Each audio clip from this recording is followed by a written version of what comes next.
Congress party అనేది కన్నతల్లితో సమానం. రాష్ట్రంలో కాంగ్రెస్ అధికారంలో ఉంది. సిద్దిపేటలో ఓడిపోయారు మీరు. అటు పార్లమెంట్ ఎన్నికల్లో ఓడిపోయారు, అసెంబ్లీ ఎన్నికల్లో ఓడిపోయారు. ఇప్పటికీ ఇక్కడ టీఆర్ఎస్ బలంగానే ఉన్నది. కారణం అంటే మీలో ఐక్యత లేకపోవడమేనా? మాలో అందరు ఐక్యత ఉన్నారన్న, ఎవ్వరికి ఎవరు లేరు. కాకపోతే మా దాంట్లో మాకు చిల్లర చేసుకుంటా పోయిన కొద్దీ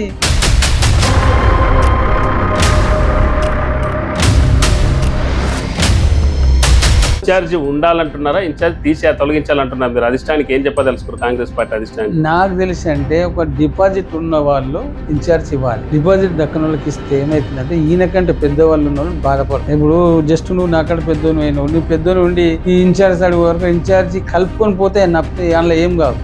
కలపకపోయి నేను ఇగో ఫీల్ అయితే దానికి ఎవరేం చేయలేక అందరికీ సరే కాంతి అని అందరూ ఇక్కడ నేనైతే ఓపెన్గా చెప్తాను. కానీ నడవస్తుంది నడవంగా ఏం చేసేది ఉన్నది. కారణం ఏంది? ఎందుకట్లా అన్ని చోట్ల మార్కెట్ కమిటీ చైర్మన్లు అవుతుంటే సిద్దిపేటలో ఎందుకంత నిర్లక్ష్యం? ఇప్పుడు ఇంతకుముందు కదా ఇన్ఛార్జ్ వ్యవస్థ మీదనే ఆధారపడి ఉన్నది. ఇప్పుడు మైనంపల్లి హనుమంతరావు డిసిషన్ చేయకుండా పూజలు ఏం చేయలేడు. ఈ ఒకరికొకరు కాంబినేషన్ ఎట్లయింది అట్లా చేయంగా చాలా వరకు మైనస్. ఇలా దుబ్బాకలు కూడా గంతే ఉంది. నియోజకవర్గంలో ఇంత పట్టు ఉంది, మీరు చెప్తుంటే ఇంత పట్టు ఉండేది. మీరు జడ్పీటీసీ నిలబెట్టారు, ఎంపీటీసీ నిలబెట్టారు, మున్సిపల్ ఎన్నికల్లో పోటీ చేయించారు. ఓకే, అంతవరకు బాగానే ఉంది. మరి మీకు 2018లో టికెట్ ఎందుకు ఇవ్వలేదు?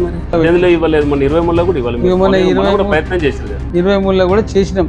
దాంట్లో ప్రయత్నం చేస్తున్నాం. ఎవరి ప్రయత్నం వాళ్ళు చేయక సరే వాళ్ళకి ఎక్కువ లాభం అయిందో ఎక్కువ ఏదో జరిగింది దానికి నేను లాభం అంటే ఏ రకమైన లాభం? డబ్బులు తీసుకొని ఇచ్చారా టికెట్లు?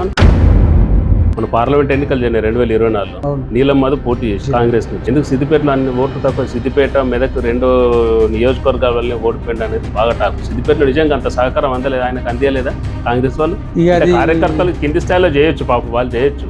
నాయకులుగా చలామణి అయ్యేటోళ్ళు మాత్రమే ఆయనకు చేయించింది అనేది ఒక అపవాదం. ఏమంటారు అది? నేను అనేది ఏంటంటే ఒక సీనియర్ జర్నలిస్ట్, ఫస్ట్ వీళ్ళంతా జూనియర్లు ఉన్నారు. సీనియర్లను ఎవరిని కూర్చోబెట్టి మాట్లాడిన నీలమ్మ ఎవరిని కూర్చోబెట్టలేదు. ఆయనకు ఒక ఇన్ఛార్జిగా మైనంపల్లికి చేతికి దేవులు హరికృష్ణ. వీళ్ళు చెప్పిందే వీళ్ళు నడిచిండ్రు. ఇలా నిజంగా కూడా దానికైతే కేవలం సిద్దిపేటనే కావాలని చెప్తాను. బాగా చెప్తాను, దాని రుబాబు కాదు. ఎందు గురించి చెప్తాను ఏంటంటే దాని గురించి కావాలని అంతే కదా. టీడీపీలో జరగ న్యాయం హనుమంతరావుతో కాంగ్రెస్ లోకి వస్తే జరుగుతాను మీరు ఎట్లా అనుకున్నారు? మేమెందుకు అనుకున్నాం? మీకు పెద్దది హనుమంతరావు అని చెప్తున్నారు, మీరే చెప్తున్నారు. హరికృష్ణ తర్వాత మాకు పెద్దది ఆయనే. మాకు పెద్దది కాదు ఈ పార్టీ, కాంగ్రెస్ పార్టీ పెద్దది, సిద్దిపేట దిక్కు నాకైతే కాదు. మీరు పార్టీలో ఉన్నారు కదా, మీరు కూడా రాష్ట్ర కమిటీలో ఉన్నారు కదా. పని ఉన్నది, నేను రాష్ట్రంలో టీబీసీ నెంబర్ అని ఇంతవరకు వాళ్ళకే గుర్తులేదు. అటువంటి నేను ఉన్నట్టే లేకున్నట్టే. సిద్దిపేటలో కాంగ్రెస్ పార్టీ పరిస్థితి ఇట్లా ఉంటుంది. దీన్ని పటిష్టం చేయడానికి ఏం కృషి చేస్తారు? అధిష్టానానికి తెలియాలి, దీని మీద వచ్చిన ఇన్ఛార్జ్లకు తెలియాలి. ఇంతో అంతో చేస్తే అన్ని విధాలు ఇప్పుడు 5 ఏళ్ల బట్టి కష్టపడుకుంటే జిల్లా అధ్యక్షుడిగా ఉన్న వ్యక్తికి ఆయనకు కూడా తెలియాలి. సిద్దిపేట అంటేనే గిట్లు ఉంటుంది అంటే గిట్లే ఉంటుంది. అంటే బయట పార్టీ రావడానికి సిద్ధంగా ఉన్నారు ఇప్పుడు. మస్తు మంది జైనింగ్ ఆపేసి వీళ్ళంతా ఎందుకు ఆపేస్తున్నారు అంటే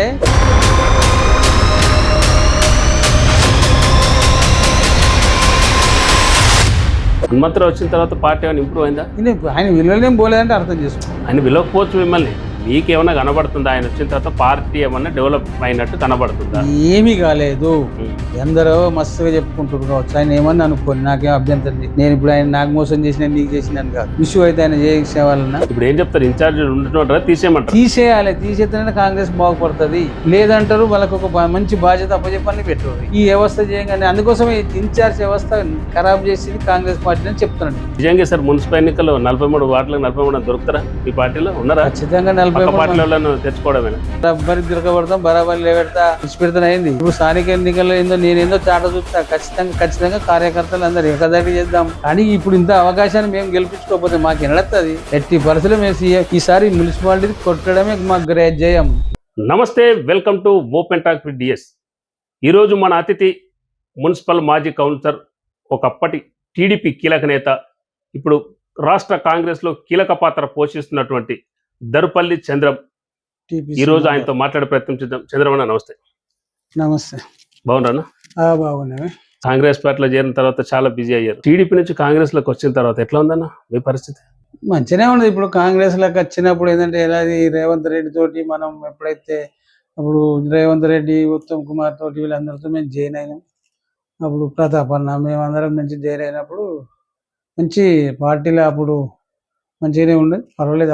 ఇప్పటి వరకు మనకైతే ఏం పార్టీ ప్రభుత్వముకు పార్టీకి చాలా ఫరక్ ఏంటంటే పార్టీ అది కాంగ్రెస్ పార్టీ అనేది కన్న తల్లితో సమానం. తల్లిని ఎట్లా వాడుకుంటే కాంగ్రెస్ పార్టీ అట్లా, అది విషయం. కాంగ్రెస్ మీకు రాజకీయ భవిష్యత్తు ఇచ్చింది టీడీపీ. నేను భవిష్యత్ అయితే 100% టీడీపీ. నేను మొట్టమొదటి రాజకీయంలో ఉన్నది మా గురువు చెరుకు ముత్యంరెడ్డి గారు. నేను ఏమవుతుంది టికెట్ వద్దుది అని చెప్పి వీళ్ళందరూ అంటే సపరేట్ కూర్చొని ఇంటికి పోయి పండుకున్నాక పన్నులు లేపించిన బీఫామ్ ఇచ్చిన ఇంటికి వచ్చి ఏకైక వ్యక్తి ఎవరంటే మాకు ముత్యంరెడ్డి. ఆయనే నా గురువు కూడా. నేను రాజకీయంలో చెప్పాలి, నాకు అప్పుడు సభ్యత్వం లేకుండా తీసుకొచ్చి ఇచ్చి మరి అన్న నువ్వు నాకని ఆయన నమ్మకాన్ని నిలబెట్టిన నేను అప్పుడు గెలిచిన. నేను టీడీపీలో ఉన్నప్పుడు రేవంత్ రెడ్డి గారితో మీకు మంచి సత్సంబంధాలు అంతే. ఇప్పుడు ఎట్లా ఉందన్నా?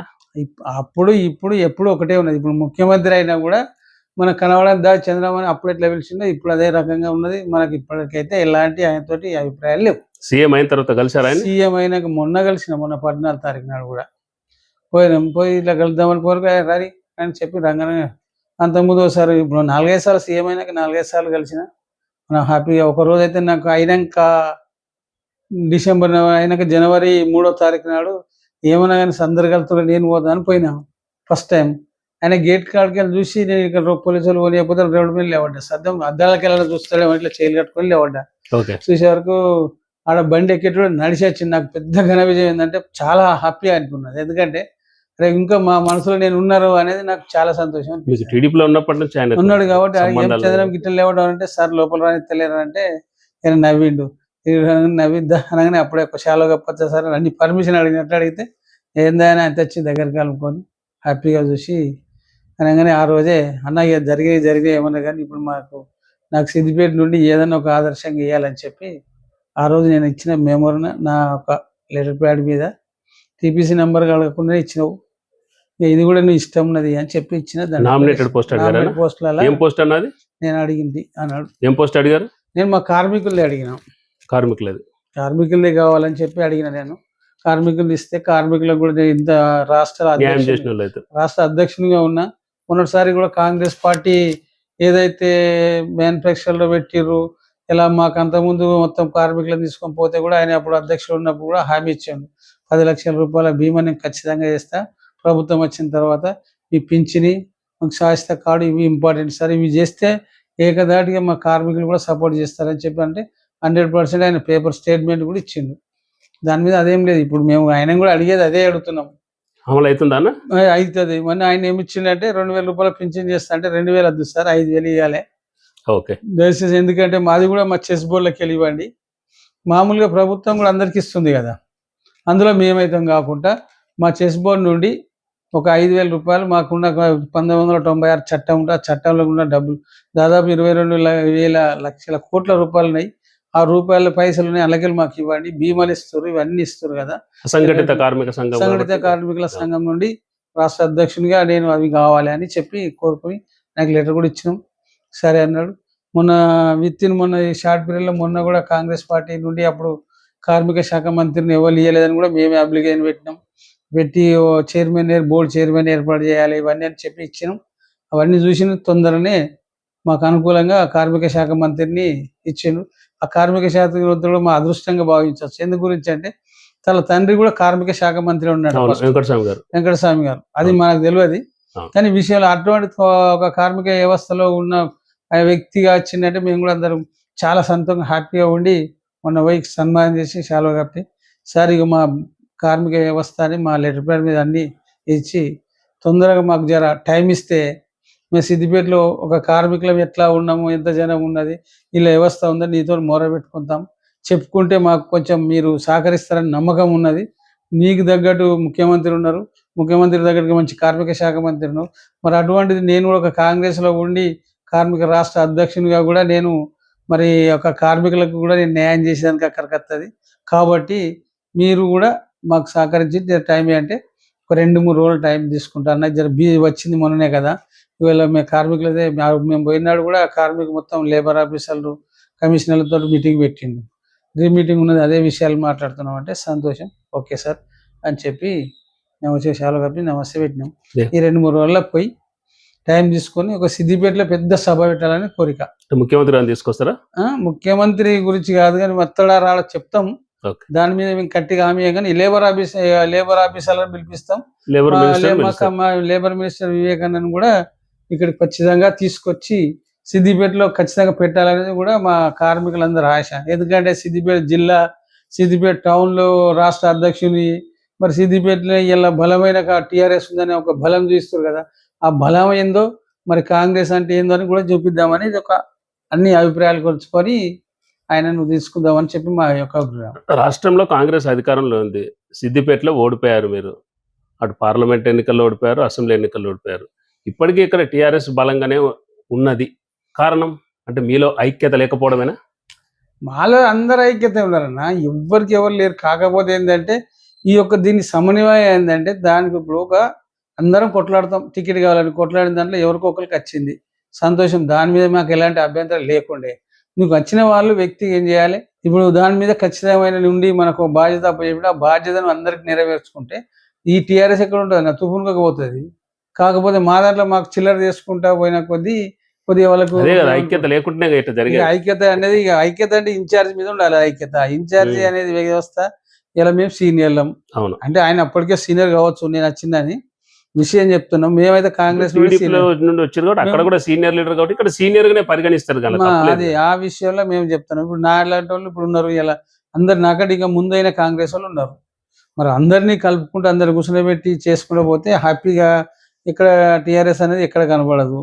ఇక అందులో కొంచెం లోపం జరుగుతుంది కాబట్టి దాని మీద ఎవరు సరే మేము అది ఏదో లంగదానం చేసిండు మాకు అలాంటి అభ్యంతరాలు లేవు. మేమేందంటే దాన్ని కార్యకర్తలకు మేము ఇంతకుముందు నేను వచ్చిన నాడు నుంచి ఇప్పటి వరకు కూడా మొన్నటి ఎలక్షన్ల వరకు కూడా ప్రతి మీటింగ్ మీద కనబడుతుంది చూడ, ఒక్కొక్క మీటింగ్కి 8,000 మందిని ఎట్లా బస్సు లాంటి ఇవన్నీ దొరికిపోయి ప్రతి దాన్ని ఒక ఇంప్రూవ్ తీసుకొచ్చినాం. అదే ఇంప్రూవ్ ఆయన ఇన్ఛార్జిగా ఆయన చేస్తే చాలా ముందుకు పోతుంది కాంగ్రెస్ పార్టీ. ఎందుకు మనకు అన్ని అధికారాలు, ఇప్పుడు మనకు ఒక అధికారం ఉన్నది, ఇలా మంచి మినిస్టర్ వచ్చిండు, ఇంతకుముందు మినిస్టర్ ఉండే, పక్కగా మినిస్టర్ ఉన్నాడు, నువ్వు చేస్తా అంటే ప్రాబ్లం ఏముంది? ఇప్పుడు ఒక ఇన్ఛార్జ్గా చేయవలసిన పనులు ఎన్ని ఉన్నాయి అసలు అంటే తప్పేదే కాదు, ఏమన్నా నాకు తెలియదు. కానీ విషయం ఏంటంటే ఇన్ఛార్జ్ వ్యవస్థ సార్ మాకు రేవంత్ రెడ్డి గారు సీఎం గారిని నేను కోరేది ఒకటే, ఎందుకంటే ఆయన మాకు టీడీపీలో ఉన్నది అని కొంతమంది కూడా అంటారు, మీకు టీడీపీలో ఉన్న విషయాలే చెప్తాండి అది అంటారు. కానీ అది కాదు, టీడీపీ మంచి మనిషే, దాని టీడీపీ పార్టీని మించిన పార్టీ అసలు ఈ యొక్క ఆంధ్ర తెలంగాణ లేదు. గడిచిపోయిన అధ్యాయం తెలంగాణలో టీడీపీ అనేది గడిచిపోయిన అధ్యాయం, అది గడిచిపోయిన అధ్యాయం అంటారు. కానీ దానికి ఉన్న అడ్మినిస్ట్రేషన్ ఇవాళ దాని మీద ఉన్న అభిమానులు మస్తుకున్నారు, కానీ ఇక్కడ లేరు. కాబట్టి అడ్మినిస్ట్రేషన్ అనేది చంద్రబాబుది ఏదైతే ఇన్ఛార్జ్ దాని వ్యవస్థ మీద ఒక చంద్రబాబుకే సాధ్యం. అది ఇప్పుడు ఈ నేషనల్ పార్టీలకు సాధ్యం కాదు. ఎందు గురించి అంటే వీళ్ళందరూ కాంగ్రెస్ అనేది కంచుకోట. గతంలో 2 సార్లు ఇన్ఛార్జ్ ఉండాలంటున్నారా, ఇన్ఛార్జ్ తొలగించాలంటున్నారు మీరు? అధిష్టానికి ఏం చెప్పదలుచుకోరు కాంగ్రెస్ పార్టీ అధిష్టానికి? నాకు తెలిసి అంటే ఒక డిపాజిట్ ఉన్న వాళ్ళు ఇన్ఛార్జ్ ఇవ్వాలి. డిపాజిట్ దక్కన వాళ్ళకి ఇస్తే ఏమవుతుందంటే ఈయనకంటే పెద్దవాళ్ళు ఉన్న వాళ్ళు బాధపడుతారు. ఓకే, ఇప్పుడు జస్ట్ నువ్వు నాకంటే పెద్దోని అయినావు, నువ్వు పెద్దోని ఉండి ఈ ఇన్ఛార్జ్ అడిగే వరకు ఇన్ఛార్జి కలుపుకొని పోతే నప్పితే అందులో ఏం కాదు. కలపకపోయి నేను ఇగో ఫీల్ అయితే దానికి ఎవరేం చేయలేక అందరికీ సరే కాంతి అని అందరూ ఎక్కడ, నేనైతే ఓపెన్గా చెప్తాను. కానీ నడవస్తుంది, నడవంగా ఏం చేసేది ఉన్నది, ఏమన్నా కానీ సర్వని నడుపుతా ఉంటే ఏదో తనది ఎవరైనా ఎవరి తప్ప వాళ్ళకి తెలుసుకునే దగ్గర వస్తా అని చెప్పి మనం అంతలే ఉన్నాం తప్ప. కానీ లేదు మిగతా కార్యక్రమంలో మేము ఎక్కడ వేయాలనో ఏ కార్యక్రమంలో మా దానికి వచ్చిన ప్రతి ఒక్కరికి కూడా అన్ని విధాలు న్యాయం చేస్తున్నాం. మాకు ఏదైనా ఆయనతో ఇన్ఛార్జ్ చూడాలంటే అవసరం పోయి సంతకం పెట్టుకోకపోతే దానికి మేము సపోర్ట్ చేస్తామని చెప్తాను. ఇలా ఆయనతో ఓ కుర్రీ అనేది మాత్రం అంటలేము. నువ్వు ఇన్ఛార్జ్ ఉన్నప్పుడు ఆయనతో పోవాలి, ఆ సీటు కంపల్సరీ దానికి ఒక న్యాయం అయితే ఉన్నది, దాన్ని న్యాయం చేసి ఆయనను కూడా న్యాయం చేయమంటున్నాం. పోయిన వాళ్ళు కూడా న్యాయంగా పోయి ఆడుకోరు, తప్పేం లేదు. భవన నిర్మాణ కార్మికునిగా ఉన్న దర్పల్లి చంద్రం రాజకీయ నాయకునికి ఎదగడానికి గల కారణం ఎట్లా, రాజకీయాలకు రావడం ఎట్లా అనుకున్నారు? వాస్తవం అయితే అది చాలా పెద్ద విషయం. ఏంటంటే నేను మామూలుగా మన పని ఏందో మనము లేబర్లో పోతున్నాం, కానీ అది ఒకనాడు ఒక సావుకారు మా మంచి మిత్రుడు, ఓకే, వాళ్ళు ఏం చేసారు, అలా బిల్డింగ్ అలాగే కడుతున్నాం, అరే అందరూ వేస్తురు నువ్వు అయిపోవా, నీకు ఎందుకు నీకు గెలవకపోవడం అనేది అది అని చెప్పి వాళ్ళు దాన్ని మా సావుకాలు సిద్దిపేట సావుకాలు అందరు, ఎందుకంటే ఇక చంద్రం అంటే వాళ్ళంటే నేను అనేది ఒక కలిసి ఉంటా కాబట్టి ఆ సెట్ పోయి కాబట్టి నేను 5,000 ఇస్తాను, 500, 10,000 మర్చిని వాళ్ళే పైసలు ఇచ్చారు. అట్లా ఎంకరేజ్ చేసారు వాళ్ళు, ఎంకరేజ్ చేసి అది నా మిషన్ అయిపోయి ఇక నేను పోయి మాకు మిత్రుడు ఉన్నాడు కదా రాములన్న, అన్న రామన్నకి ఇదంటే ఏ కడదా నువ్వు కూడా వేస్తా వచ్చాయి ఏ కడదా అని మంచిగా నింపించి పోయి వేసినప్పుడు అంటే వేసినాం. వేసిన తర్వాత టికెట్ ఇవ్వాలి, బీఫామ్ కావాలి, ఎవరిని అడగాలి అనేది కూడా అర్థం కాలే. అయితే ఉడత మలేశం అనేది అప్పటికి టీడీపీలో తిరుగుతాడు. అవును. అన్న నువ్వు ఉండాలి నేను ఉండాలని 2-3 సార్లు అడిగింది నన్ను. నేను మనలకి ఎవరు ఎత్తారే ఓటు అని నేను అనుకున్నాను. నువ్వు రాయ నీకు ఎందుకు నేను ఉన్నా కాదు అని మాట్లాడి టికెట్ కాడ తోలకపోతే ఆ పాపం జంగం రాములు అంతకుముందు ఉండే అక్కడ కౌన్సిల్ వాళ్ళ మిస్సెస్ ఆమె ఉన్నప్పుడు ఏదో జరిగి గెలిచిండు. అక్కడ అందరికీ మంచిగా వాడుండే గరీబ్ అయినా మంచి పేరు తెచ్చుకున్నాడు కౌన్సిలర్గా. ఆ తర్వాత మళ్ళా నుండి నేనే దాన్ని దండం పెడతాను అదే అంటే ఏ పోతే అని అంతే సపరేట్గా అప్పటి వరకు ఉత్సాహం ఉండని ఆయనతో చల్లాడు. చల్లారిన తర్వాత మళ్ళీ ఏమైందేమో ఇక మా మిత్రులు బక్కి వెంకటయ్య, వెల్లు రవీందరు, ఈ మోహన్లాలు వీళ్ళందరూ అంతే ముత్తను తోలుకొని రాత్రి పూట మా ఇంటికి వచ్చారు. మా ఇంటికి వచ్చి గిత్త పొద్దుగా నువ్వు పోయి పండుకున్నా 9:30 వరకు నేను పండుకున్నా అలవాటు అయి పండుకున్నా ఆల్రెడీ. ఆయన వాళ్ళు వచ్చిపోయే వరకు మా నుండి అరే అన్న వాళ్ళు ముత్తనకి ఇట్లా అందరూ పెద్ద మనసు వచ్చి పండుకున్న లేవని నేను లేచేస్తే ఇక తమ్మిది అని అంతే బక్కెంకనకి ఇట్లా ఇక నీ మీద నమ్మకంతో నీ ఇస్తున్నావు నువ్వు ఎట్లా గెలుస్తావు మాకు తెలియదు అన్నాడు. ఊరేమో అప్పుడు నాకు భయం పట్టింది. ఈ రాజకీయం ఏంది, ఇది నేను గెలుచుడు ఏంది, మా కౌన్సిలర్ ఎట్లా కావాలి సరే అని చెప్పే వరకు మళ్ళీ మా క్యాస్ట్ నుండి మా అక్కడ అది వార్డులో మావి ఉంటాయి 100-120 ఓట్లు ఉంటాయి. ఈ మంచి వార్డుల చాలా పోనీ అదే విధంగా ఆంధ్ర వాళ్ళు పోయినాం వారికి ఇట్లా సంగతి అంటే మేము దేనికైనా సిద్ధం అన్నారు. నాకు ఎందుకంటే కులం బలం అనేది ఆ రోజు నాకు కనబడ్డది. కులం బలం ఎందుకంటే కులం అనుకున్న వాళ్ళు తలుసుకుంటే ఎవరైనా చేయొచ్చు అనేది ఒక నమ్మకం అనిపించింది నాకు. ఆ నమ్మకంతో వాళ్ళు ఏం చేశారు, మేమున్న బిడ్డ నీకు ఎందుకు నాడు దేనికైనా రెడీ అని చెప్పి నువ్వు వెనుక ఓపు అని వాళ్ళు అప్పుడు పోయి 4 రోజులు పెట్టి రాదు ప్రచారం ఉన్న చిన్నవాడు అన్ని 1600-1800 ఓట్లకు రోజు తిరిగి చక్రాలు తిరిగినట్టు ఇక రోజు పొద్దుగాలేవని పొద్దుగాలేవని ఆ 4 రోజులు గడిపించారు. అది 4 రోజులు గడిపినాక 4 రోజులు ఏకదాటుకుండి అప్పటి వరకు మళ్ళీ అక్కడ మాకేముంటే కుమ్మరిన్లు, బెస్తిన్లు, గొల్లిన్లు, ఒక ఎస్సీలే ఈ 4 కులాలు ఉంటాయి ఏకదాటిగా. ఈ 4 కులాలలో అంతకుముందు ఎస్సీలు లేవడ్డరు, అటు దోరోళ్ళు లేవడ్డరు, వీళ్ళన్ని కులాలన్నీ ఇంతమంది లేవడ్డరు. మా కుమ్మరిన్లకి ఎవ్వరు రాలే.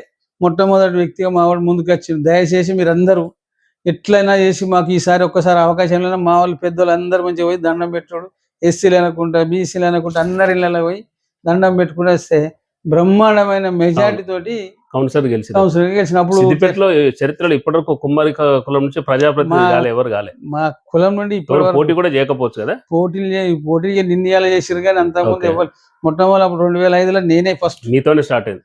దానికైతే ఫస్ట్ నేనే స్టార్ట్ రాజకీయాల్లోకి అదే మీరు రావడం అప్పుడే స్టార్ట్ అయింది. అదే స్టార్ట్ అనుకున్నారా రాజకీయాల్లోకి వస్తా నేను కౌన్సిలర్ అయితే టీడీపీలో రేవంత్ రెడ్డి గారితో పరిచయం సన్నిహిత సంబంధాలు ఏర్పడితే కాంగ్రెస్ లోకి వస్తే ఈరోజు రాష్ట్ర స్థాయిలో ఉంటాను ఎప్పుడు ఊహించరా మీరు? నేను ఏది ఊహించకుండా జరిగిన పనులు ఇవన్నీ. సమస్యలు ఏంటంటే కౌన్సిలర్ అయితే అని తెలియదు, కౌన్సిలర్ ఏంటంటే ఎట్లుంటుంది దాని మీద ఆలోచన లేదు. కాకపోతే మున్సిపాలిటీలో నాకు ఒక మంచి బలం ఏంటంటే ఆఫీస్ తోటి మంచి మిత్రత్వం ఉండి ఏ పని అంటే ఆ పని చేసుకుంటూ కూర్చున్నా కానీ ఇలా సీన్ గెలిపియాలంటే గెలిపించిన మలయాళ బాలరాజు పోయిన ఒకసారి ఓడిపోతే తమ్మి ఎట్లా అంటే నీకు ఎందుకేమీ లేవడని అట్లా గెలిపించే దమ్ము చేసినా కానీ నేను నిలబడతా అనే ఆలోచన రాలే నాకు. రాగా అది అనుకోకుండా చరిత్రలో దొరికించుకొని మమ్మల్ని ఈ రాజకీయం అంటించింది. సరే అంటినందుకు నాతో పాటు మా కులం క్యాస్ట్లో కూడా అరే నేనుంటా అనేది మందికి చాలా మంది అప్పుడు ఆ తర్వాతనే సర్పంచ్లు అయ్యారు, ఎంపీటీసీలు అయ్యారు, ఇలా ఇక స్థాయి కౌన్సిలర్ దాకా ఎదిగిర్రు. అది మాకు జరిగిన కారణం. టోటల్ ఒక్క వ్యక్తి మా కులంలో నల్లగొండల ఒక లేడీ చైర్మన్ అయింది, మున్సిపల్ చైర్మన్. అది కోమటి వెంకటరెడ్డి పుణ్యమా అని బొడ్డు సీనని వాళ్ళ భర్త టీడీపీ నుండి కాంగ్రెస్ నుండి కాంగ్రెస్ పార్టీ.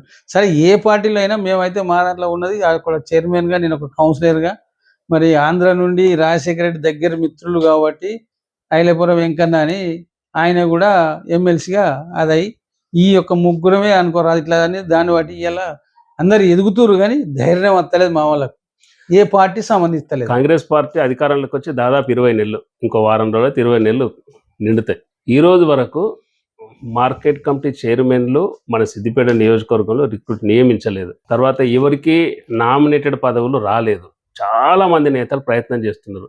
అటు మార్కెట్ కమిటీ కావచ్చు, ఇటు సుడా కావచ్చు, రాష్ట్ర స్థాయిలో కార్పొరేషన్ కావచ్చు, డైరెక్టర్లు కావచ్చు, ఏదైనా కావచ్చు.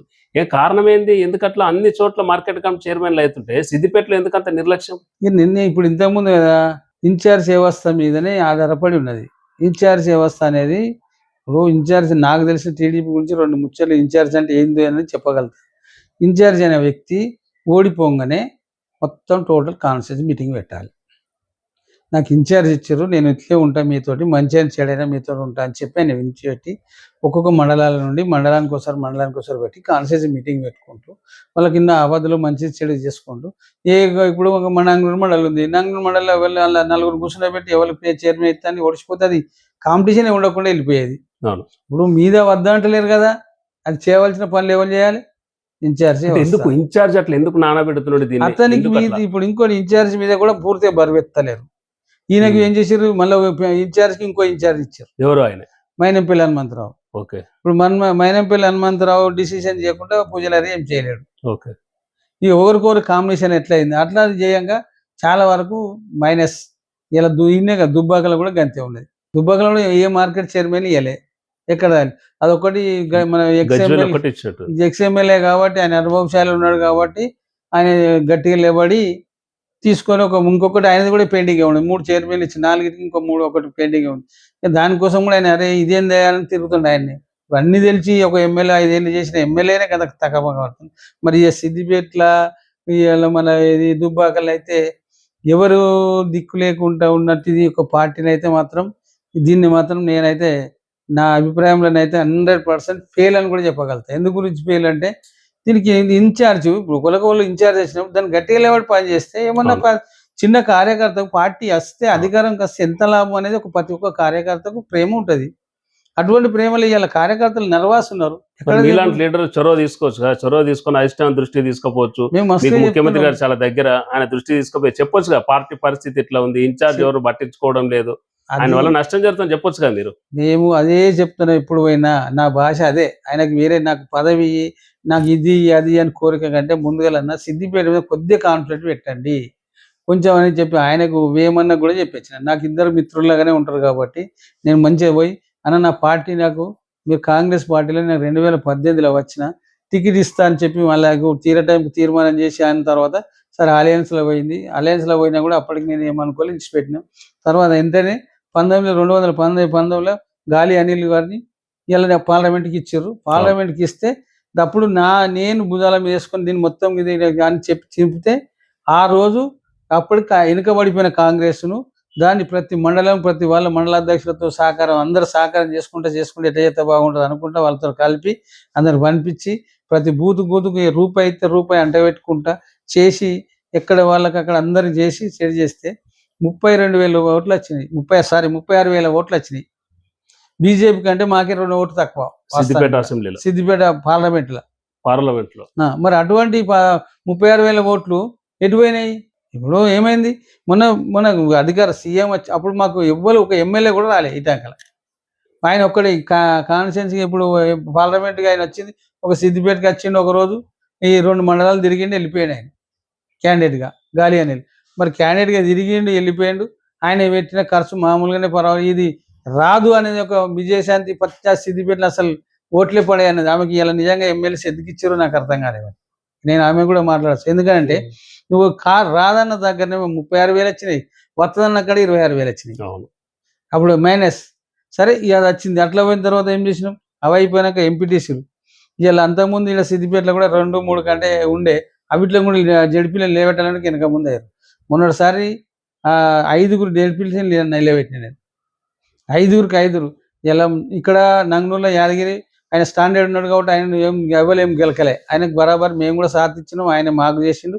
అందరూ ఈ మిగతా కాన్స్టిట్యూన్సీలలో అంటే వీళ్ళని దొరకపోయి దాచిపెట్టుకొని 25 తీసుకొచ్చి అప్పటిదప్పుడు చేయించి మళ్ళీ తీసినాం. 5 లేవంట ఒక ఎంపీటీసీ ఈయన మస్ అయింది, అదే మాణిక్యరెడ్డి. అది నియోజకవర్గంలో ఇంత పట్టు ఉంది మీరు చెప్తుంటే, ఇంత పట్టు ఉండేది. మీరు జడ్పీటీసీ నిలబెట్టారు, ఎంపీటీసీ నిలబెట్టారు, మున్సిపల్ ఎన్నికల్లో పోటీ చేయించారు, ఓకే అంతవరకు బాగానేది. మరి మీకు 2018లో టికెట్ ఎందుకు ఇవ్వలేదు? మరి అలయన్స్ లో ఇవ్వలేదు, మన 23లో కూడా ఇవ్వాలి. ప్రయత్నం చేశారు, 23లో కూడా చేసినాం. దాంట్లో ప్రయత్నం చేస్తున్నాం, ఎవరి ప్రయత్నం వాళ్ళు చేయక సరే వాళ్ళకి ఎక్కువ లాభం అయిందో ఎక్కువ ఏదో జరిగింది దానికి నేను లాభం అంటే ఏ రకమైన లాభం? డబ్బులు తీసుకొని ఇచ్చారా టికెట్లు? డబ్బులు కాదండి, ఆయన సీనియర్ అని ఇచ్చిర్రు. ఇట్లా సీనియర్ చూసిర్రా అక్కడ ఏమైంది, ఈయన మొన్ననే వచ్చింది. మరి లేకపోతే మా ముఖ్యమంత్రి మన ముఖ్యమంత్రి కూడా టీడీపీకి వచ్చారు, అందరు టీడీపీలో ఇస్తారని కూడా పుకారు లేచింది. అని వాళ్ళకే ఇస్తారా అని కూడా అందులో కూడా మాకు అన్నాడు, మేము ముఖ్యమంత్రి ఒకసారి టికెట్ అన్న ఏమైంది ఇట్లా అంటే, నువ్వు ఊరికే దాని గురించి ఏం డిస్కస్ చేయకమన్నాడు. నేను ఒక్క మాట కూడా అనలేదు, దాని గురించి ఏం మాట్లాడలే. ఇక ఆయన మాట్లాడిన దానికి ఒకటే ఫోన్లో మాట్లాడి ఫోన్లో సైలెంట్ ఉన్నా. మరి ఈ క్యాండిడేట్కు ఏం చెప్పిండా ఏం కదా అని ఈ క్యాండిడేట్ కూడా నీతో మాట్లాడుతున్నాడు. ఆనాడు సూచన ఈనాడు సూచన మాట్లాడుతూనే ఉన్నాడు. ఏం మాట్లాడుతున్నావు అనుకుంటే ఇక దాన్ని ఎలక్షన్లలో రేపు నీకు ఇగో ఈ పని చెప్తాం ఆ పని చెప్తాం అనుకుంటే మాకు కాలయాపన చేశారు, కానీ ఇంత పని చెప్పలే మాకు. ఆఖరికి మాకు ఊకే ఇట్లా మీలాంటి వాళ్ళు అంటుంటేనే ఈ లోకల్లో తిరిగినాం మేము వసంతంగా. పైసల విషయం కాదు, ఇన్ని ఖర్చులు లక్షల ఖర్చు పెట్టినాం గిదానికి భయపడేదని చెప్పి మేము ఒక 7-8 వార్డులు తిరిగినాను. మన పార్లమెంట్ ఎన్నికలు జరిగినాయి 2024లో. అవును, నీలం మధు పోటీ చేసింది కాంగ్రెస్ నుంచి. ఎందుకు సిద్దిపేటలో అన్ని ఓట్లు తక్కువ, సిద్దిపేట మెదక్ 2 నియోజకవర్గాల వల్లనే ఓడిపోయింది అనేది బాగా టాకు. సిద్దిపేటలో నిజంగా అంత సహకారం అందలేదు, ఆయనకు అందియలేదా కాంగ్రెస్ వాళ్ళు? కార్యకర్తలు కింది స్థాయిలో చేయొచ్చు, పాపం వాళ్ళు చేయొచ్చు, నాయకులుగా చలామణి అయ్యేటోళ్ళు మాత్రమే ఆయనకు చేయించింది అనేది ఒక అపవాదం. నిజమంటారు అది? నేను అనేది ఏంటంటే, నువ్వు ఒక సీనియర్ జర్నలిస్టు, ఫస్ట్ వీళ్ళంతా జూనియర్లు ఉన్నారు. ఆ సీనియర్లను ఎవరిని కూర్చోబెట్టి మాట్లాడినవు? నీలమ్మ ఎవరిని కూర్చోబెట్టలే. ఆయనకు ఒక ఇన్ఛార్జిగా మైనంపల్లి హనుమంత్, మైనంపల్లికి చేతికి దేవులు హరికృష్ణ, వీళ్ళు చెప్పిందే వీళ్ళే నడిచిర్రు. ఇలా నిజంగా కూడా దానికైతే కేవలం సిద్దిపేటనే కావాలని చెప్తాను, బాగా చెప్తా, దాని రుబాబు కాదు. ఎందు గురించి చెప్తా ఏంటంటే దాని గురించి అంతే కదా. ముఖ్యమంత్రి బీసీ కదా ఆయన, మా బీసీ బిడ్డనే మేము ఎంత తల్లాడినామో నేను చెప్తాను. నేను 3600 మందిని భోజనాలు పెట్టి రమ్మంటే ఆయన రానియలే వీళ్ళే. సరే రానియకపోతే మాలదేం పోతుంది, ఆయన రావడానికి విల్లింగ్లు ఉన్నాడు, వీళ్ళు రానియలే. అది వీళ్ళు రానియలేదా ఆయన రాలేదని నాకు అర్థం కాలేదు. నేను చెప్పినాము, చెప్పి అన్న ఇట్లా పెద్ద మీటింగ్ పెడుతున్న ఫంక్షన్ హాల్లో అంతా బీసీలే ఉంటారు, దయచేసి మా కార్మికులు ఒక్కసారి ఇట్లా వచ్చి దండం పెట్టుకోమని చెప్పినాం. రాలే.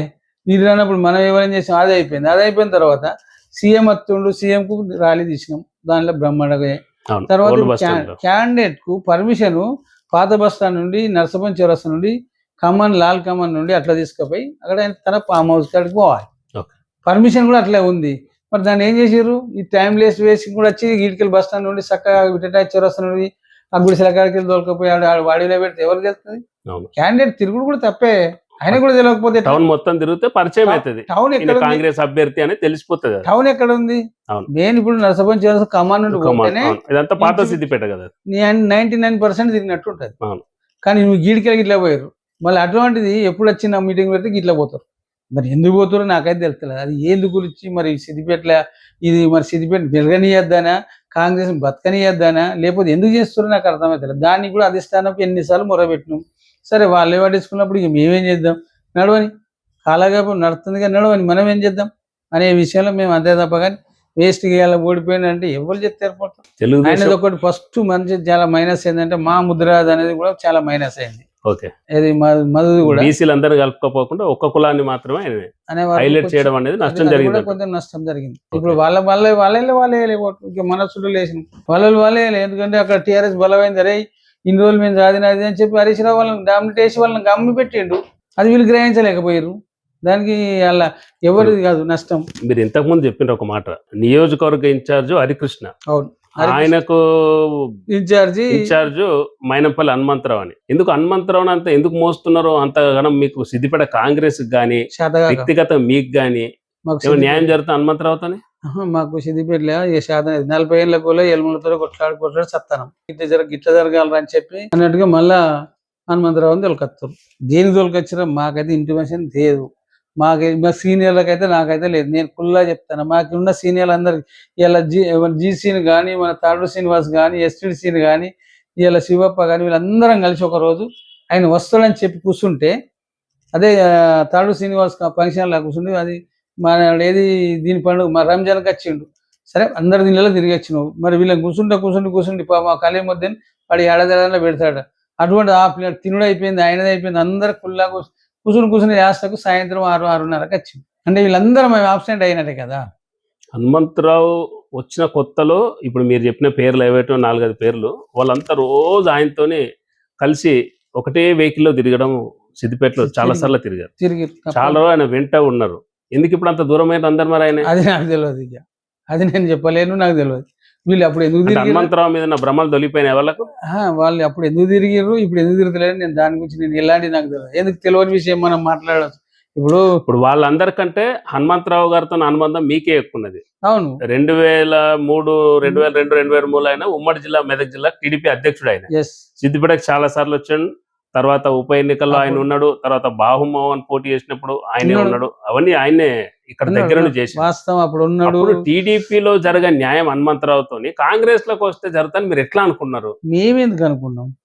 ఇప్పుడు మరి నేను ఇప్పుడు మీకు పెద్దది హనుమంతరావు అని చెప్తున్నారు, మీరే చెప్తున్నారు హరికృష్ణ తర్వాత మాకు పెద్దది ఆయనే అని. మాకు పెద్దది కాదు ఈ పార్టీ, కాంగ్రెస్ పార్టీ పెద్దది, సిద్దిపేట దిక్కు నాకైతే కాదు. అంటే మీరు పార్టీలో ఉన్నారు కదా, ఉన్నా. మీరు కూడా రాష్ట్ర కమిటీలో నాకు ఉన్నారు ఒకటే కదా. పని ఉన్నది, నేను రాష్ట్రంలో టీబీసీ నెంబర్ అని ఇంతవరకు వాళ్ళకే గుర్తులేదు. అటువంటి వాడు నేను ఉన్నట్టే లేకున్నట్టే. కలిస్తే మాట్లాడతారు కదా హనుమంతరావు గారు. కలిస్తే మాట్లాడలేదు. నమస్కారం అంటే నమస్కారం, ఒకసారి 2 సార్లు ఫోన్ కూడా ఏది ఇట్లా ఆడ మీటింగ్ రా అంటే అన్నాడికి నేను రాను, ఉమ్. దయచేసి మీరు జిల్లా ఆఫీసులో పెట్టాలి. మీరు కూడా ఎక్కడ జిల్లా ఆఫీస్ ఉందా ఇక్కడ? ఇప్పుడు ఆడ మన మైత్రిలో ఉండే కదా, ఉన్నది అది ఖాళీ ఇప్పుడు మొన్న ఎవరు పట్టించుకోవాలి ఖాళీ చేశారు. వాళ్ళు కూడా కిరాయిలో లేకపోతే ఎందుకు ఎవరు వస్తలేదని కూడా వాళ్ళు. ఇప్పుడు మన జిల్లా అధ్యక్షుడు మళ్ళీ యాక్టివ్ అయ్యిండు అని అన్న, నేను నాకు ఏమైనా జిల్లా రూమ్ చేయరే ఖచ్చితంగా మనం పెట్టాలి అంటే పెడదామని చెప్తున్నాం. దానికి మేము ఆకరిస్తున్నాం. జిల్లా అధ్యక్షుడు కూడా తొలగిస్తారట, తీసేస్తామంటారు. ఉన్నంత వరకు అయితే ఇప్పటికైతే ఆయననే ఏం కదా మాకైతే, నా మనసుకైతే చెప్తాను, ఎవరేమన్నా అనుకోని. ఇప్పుడు ఇప్పటికి కూడా అన్న నేను మీతో పని చేస్తా అంటాం. కానీ చేయని అటువంటి వాళ్ళకి మనం వద్దని ఎందుకంటాం? మేము దానికి అభ్యంతరం లేదు. ఆయనతో మాట్లాడు, ఇప్పుడు ఆయన చెప్తాడు ఇంకో ఏమైనా కిరాయికి దొరికితే ఇప్పుడు అదంటే పోయింది, ఇప్పుడు ఆ ఎలక్షన్లో డిస్టర్బెన్స్ అయినా ఇవన్నీ ఇబ్బందులు ఎందుకే, ఇప్పుడు ఖచ్చితంగా పెట్టుకోవాలి, జిల్లా ఆఫీస్ పెట్టాలి, ఏమైనా ఉంటే చూడరు అని చెప్తాను. చూస్తున్నాం మేము కూడా జిల్లా ఆఫీస్ ఎక్కడ దొరికితే దాన్ని అందుబాటులో అందరికీ ఎవరికైనా చెప్తాను. ఉంటే కిరాయి కానీ ఇక తన్నే కట్టుకుంటాడు, అది ఇట్లా జరుగుతుంది కానీ విషయం, కానీ ఒక భవనం కావాలని తిరుగుతాను. జిల్లా ఆఫీస్కు ఖచ్చితంగా పెడతాడు. సిద్దిపేటలో కాంగ్రెస్ పార్టీ పరిస్థితి ఇట్లా ఉంటుంది, దీన్ని పటిష్టం చేయడానికి ఏం కృషి చేస్తారు? అధిష్టానానికి తెలియాలి, దీని మీద వచ్చిన ఇన్ఛార్జ్లకు తెలియాలి, ఇంతో అంతో చేస్తే అన్ని విధాలు. ఇప్పుడు 5 ఏళ్ళ బట్టి కష్టపడుకుంటే జిల్లా అధ్యక్షునిగా ఉన్న వ్యక్తికి ఆయనకు కూడా తెలియాలి. సిద్దిపేట అంటేనే గిట్లు ఉంటుంది అని అంటే గిట్లే ఉంటుంది. దీంట్లో మనకి దిక్కు ఉంది ఎవరంటే దిక్కోవచ్చు. అరే దిక్కున్నటువంటి కొట్లాడటం పిలుచుకొని దగ్గర పని చేయించుకోవాలి. నేను అనేది గట్లా. ఇప్పుడు ఆ వ్యక్తితో శ్రీనివాస్ ఉన్నాడు, శ్రీనివాస్ చేస్తే 4 పేరు తెలుసు అంటే ఆ శ్రీనివాస్ పట్టుకుంటే ఇంకో 4 వస్తారు. ఇలా జైనింగ్ చాలా వరకు జైనింగ్ ఆపేసారు. హనుమంతరావు వచ్చిన తర్వాత పార్టీ ఏమైనా ఇంప్రూవ్ అయిందా? ఆయన విలువలేం పోలేదంటే అర్థం చేసుకో. ఆయన విలువకపోవచ్చు మిమ్మల్ని, మీకేమన్నా కనబడుతుందా? ఆయన వచ్చిన తర్వాత పార్టీ ఏమన్నా డెవలప్ అయినట్టు కనబడుతుందా? ఏమీ కాలేదు.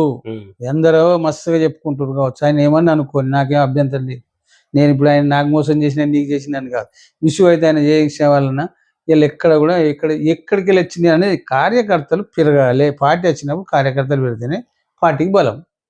ఎక్కడున్నారు గాలే 4 లింగాలు ఉంటే ఏం లాభం? ఇప్పుడు బలమైనంగా మేము అన్న ఇవాళ నేను రాత్రి 12 గంటకు టిఆర్ఎస్ భవనం మీద నా పోరగాలతోటి నేను ఫ్లెక్స్ దింపేసిన ఈడ సిద్దిపేటలో క్యాంప్ ఆఫీస్ మీద తీపిచ్చింది నేను. ఇప్పుడు అందరికి తెలుస్తుంది ఈ మాట. చేపించింది నా పిల్లలు, వాళ్ళ మీద కేసు అయింది. కేసు అయినా సరే నడుతురు, పర్వాలేదు. వాళ్ళకు పొద్దున తీసి ఇన్ఛార్జ్ వచ్చి దాని మీద మా వాళ్ళ మీద కేసు పెట్టి ధర్నా చేసిన. దాని వరకు మంచి పని, పార్టీకి ఒక బలమైన నాయకుడు చేసినప్పుడు నేను వస్తున్న వాళ్ళు ఎత్త సంగతి చూస్తానని నన్ను వచ్చింది. అరే అన్న వస్తుండ్రు అని చెప్పి నేను ఆడ ఎదురుగా పోయి ఘనస్వాగతం చెప్పాను. నేను కూడా పోయినా, పోలేదని కదా. అడిగి వచ్చి మనం ఇట్లా వచ్చింది, మేము పర్మిషన్ కూడా తీసుకొని బస్ స్టాండ్లో పెడితే బస్ స్టాండ్లోకి వచ్చిన నువ్వు ఎందుకు రావు, గాడికి గడ్డ ఎట్లా పోతావు? నాకు ఆ రోజు నుంచి మైనంపల్లి అన్నది కూడా వేస్ట్, ఇక దీన్ని పార్టీలకు రావద్దురని, ఇక మన మీటింగ్లో వద్దు, మన కథ మన కర్మ ఎట్లుంటే గట్ల అవుతారు అని చెప్పేది. ఇక నాకు బాగానే రసైన వాళ్ళందరూ ఒక దాదాపు మనలో 20 మంది విలేకరులు కూడా నన్ను ఏమైందంటే అవి ఇట్లా అద్దాని డిఎస్ అంటే లేదు. వాళ్ళే అధికారం మనది, పోలీస్ బందోబస్తు మనకు ఉండాలి, మనం చెప్పింది వినాలి. కానీ నువ్వు ఏమో వినకుండా వాళ్ళు చెప్పినప్పుడు మరిపోతే టీఆర్ఎస్ వాళ్ళు ఎంత నవ్వు తెలుసా, మస్తు అడ్వైజ్ చేశారు. నన్ను అన్నారు, అన్న సారీ మీరే మోగోలేదు మేము కార్తీ అని కూడా అన్నారు. వాళ్ళ క్యాంపస్లో మీటింగ్ పెట్టుకొని వద్దు కదా. ఈ పోలీస్ డిపార్ట్మెంట్ ఏం చేస్తుంది? ఇట్లా మా సిద్దిపేటలో పోలీస్ డిపార్ట్మెంట్ ఒక్క కాంగ్రెస్ కార్యకర్త లేచి నమస్తే పెట్టేంత పోలీస్ డిపార్ట్మెంట్ కూడా లేదు తెలుసా. ఎవరికి ఎట్లుండదు చెప్పు, అధికారం వచ్చినప్పుడు గీంతమందం కాదా ఏ డిపార్ట్మెంట్? ఇప్పుడు పోలీస్ డిపార్ట్మెంట్ ఇంటలేదు, ఇక్కడ కరెంట్ డిపార్ట్మెంట్ ఇంటలేదు, ఎంఆర్ఓ ఆఫీసులు ఇంటలేరు, మున్సిపాలిటీ ఆఫీసులు లేదు. ఎక్కడ చూసినా వాళ్ళకి అదే నిద్రగా ఉన్నారు. ఖచ్చితంగా టీఆర్ఎస్లే ఉన్నారు వాళ్ళు. ఇప్పుడు వాళ్ళ భ్రమలే ఉన్నారు. మన తప్పు వాళ్ళ తప్పు మనదా? ఇప్పటికి వాళ్ళంతా హరీష్ రావు వింటున్నారా? 100% ఆయన మాట వింటారు. వీళ్ళు ఎవడైనా ఒకడైనా చెప్పాడు. మీరు ఒక రాష్ట్ర కాంగ్రెస్ నాయకుడు అయ్యుండి హరీష్ రావుకి వింటున్నారని ఇన్ని విషయాలు తెలిసినప్పుడు మీరు ఎందుకు ఫైట్ చేయరు అధికారులతోని? మేము మీకు కూడా చేస్తున్నాం. బాధ్యత ఉన్నది కదా. నేను చేస్తూనే ఉన్నా. నేను చేస్తే ఏం లాభం అని ఇప్పుడు నేను ఎప్పుడు ఏమైనా ఫ్లెక్సీ దమ్ము ఉండి తీసి చెప్తే తర్వాత మీరు నన్ను కలపకుండా పోయి మెల్ల మీరు రాలిస్తారు. సరే తీసినావు అంతే, దానికి నేను కూడా అభిమానం చెప్పి వాళ్ళ పార్టీ కోసం నువ్వు చేసినావు, నేను చేసే సంతోషం. మరి ఇలా పెద్ద మనిషిగా ఆయన వచ్చినప్పుడు మనకి ఇచ్చి గిడ బస్తాల కాడ మనం ప్రెస్ మీట్ పెడదామని పర్మిషన్ తీసుకున్నాం. మేము తీసుకుని రమ్మంటే నువ్వు రాకపోతే అప్పుడు మేము ఎవరికి చెప్పుకోవాలి? అంటే హరీష్ రావు భయపడిపోయిందా లేకుంటే అది అది ఆయనతోనే- నేను మాకు కావాలి కదా. ఇప్పుడు మేము అడిగేది పెద్ద మనుషులను అడిగేది నేనే అడుగుతున్నా. ఉమ్. మీరు దేని గురించి భయపడిపోయారు? మేము తనలు పడితే మేమే పడతాం కదా. అంటే ఇలా ఆయన క్యాంపస్ కూడా ధర్నా, అధికారం లేనప్పుడు కూడా ధర్నా చేసిన నేను ఈ బలవేరు కానీ ఇంటికి పోయి ఇల్లు ముట్టడిచ్చిన నేను. ఉమ్. ఇల్లు ముట్టడిచ్చినప్పుడు నీకు కూడా తెలుసు, టీడీపీలు ఉన్నా కూడా అవును. కోసం పిల్లల పేస్ హ్యూమానిటీస్ కోసం పోయి ఇల్లు ముట్టడిస్తే ఎంత కొట్టిండు ఆడ, నా పిల్లలు ఎంత మంది అవును. అప్పుడు ఎవరున్నారు మాకు? నేనే వాళ్ళకు, నేను వాళ్ళు నాకు నువ్వే వాళ్ళు. పెద్ద దిక్కు అంతే. అటువంటి మేము ఇంత త్యాగం చేసిన తెలుగుదేశం వాళ్ళము. పార్టీలో కొంత ఇంత లీడర్లు మాకు ఉన్నప్పటికీ కొద్దిగా- ప్రతిదీ మీ ఇప్పుడు కొంచెం అని ఇప్పుడు నువ్వు పాతగా ఉన్న వాళ్ళు మీరు ఏమంటారు? ఏమైనా నాకు ఇంత అధికారం ఉండి గాడికలు గట్టు మారిపోతుందంటే ఎందుకు అది చెప్పు. ఇలా మీరు ఏం చేస్తున్నారు? నాకు ఫస్ట్ వాళ్ళే కావాలి. నాకు అధికారులు నేను మాట్లాడేదంటే తప్పు ఉంటే నాకు చెప్పుర్రి. చంద్రమోహన్ నువ్వు తప్పు మాట్లాడుతున్నావు అంటే నేను ఒప్పుకుంటా, నా తప్పు అయితే మించమంట. కానీ తప్పు నేను అనేది ఇట్లా ఎందుకు పోయినావు నాకు అదే నానాడు ఉంచాలి. ఏ వద్దుతి ఎందుకు మీరు రాని చేయరు, మీరు ఎట్లా చేస్తే గట్ల సపరేట్ కూర్చుంటాను నేను. అది ఎందు గురించి మరి బాధ్యత ఉంది అంటే నాకు బాధ్యత ఉన్నదా? బాధ్యత ఉన్నది. ఇంటి ఏం లాభం? నాకు రేషం ఉన్నది. ఇంటి ఏం లాభం? ఇప్పటికి నేను అంటున్నా క్యాంపస్ ముంగట మళ్ళీ నేను ఫ్లెక్స్ అంటే పెట్టకపోతే అడుగు. ఇప్పుడు కూడా అందరికి తెలవాలి. ఎవరు దాంట్లో పెడతారు? అదే ముఖ్యమంత్రి పెడతా నేను ముంగట చూడు. అది క్యాంప్ ఎవరిది? గవర్నమెంట్ది కాదా? ఓకే. ముఖ్యమంత్రి ఫ్లెక్సీ పెడతారని అంతే. ఫోటో పెడతా అంటున్నారు. అదే మరి ఓకే. ఫోటో పెడతా తప్ప. ఓకే. అవును. ఇప్పుడు చెప్పండి. అధికారులలో ప్రతి ఆఫీసులో ఉండాలి. రిజిస్ట్రేషన్ ఆఫీసులో ఇట్లా లేకపోతే అప్పటిదప్పుడు బెదిరించి నేను కొంచెం కొనుక్కపోయి పెట్టినా. ఎందుకు పెట్టలే వాళ్ళు మరి? దెబ్బకి తెల్లారి తెచ్చి పెట్టారు అన్నది తప్పు మాకు కాదే అని అంటే మనం అడగటం లేక నువ్వు అడుగుతలేవు అంటే నేను అడుగుతూనే ఉన్నా. నేను ఎక్కడ అవసరం ఉంటే ఆడ అడుగుతూనే ఉన్నా, కౌంటర్ ఇస్తున్నా. ఇలా మొన్న లేబర్ ఆఫీస్కి పోయినా ఎవరా ఒళ్ళు బలిసిందా బాగా ఫోటో అంటే తెల్లారి మళ్ళీ వరకు మళ్ళీ బాగా ఫోటో ఉన్నది. తప్పేముంది? ఎలా మనకు అధికారి ఏ తప్పేం లేదు ముఖ్యమంత్రి కదా. ఏ అధికారంలో ఉంటే వాళ్ళ సీఎం ఏ సీఎం పెట్టుకోవాలి కదా. ఇంతకుముందు కేసీఆర్ ఉంటే కేసీఆర్ ను ఫోటో పెడితే ఏమన్నా ఎందుకు పెట్టిన అడుగుతారా? అటువంటి అప్పుడు మనం దాన్ని మన తప్పు కాదు. ఇప్పుడు ఎలా క్యాంప్ ఉన్నది ఎవరిది? గవర్నమెంట్ దా హరీష్ రావా?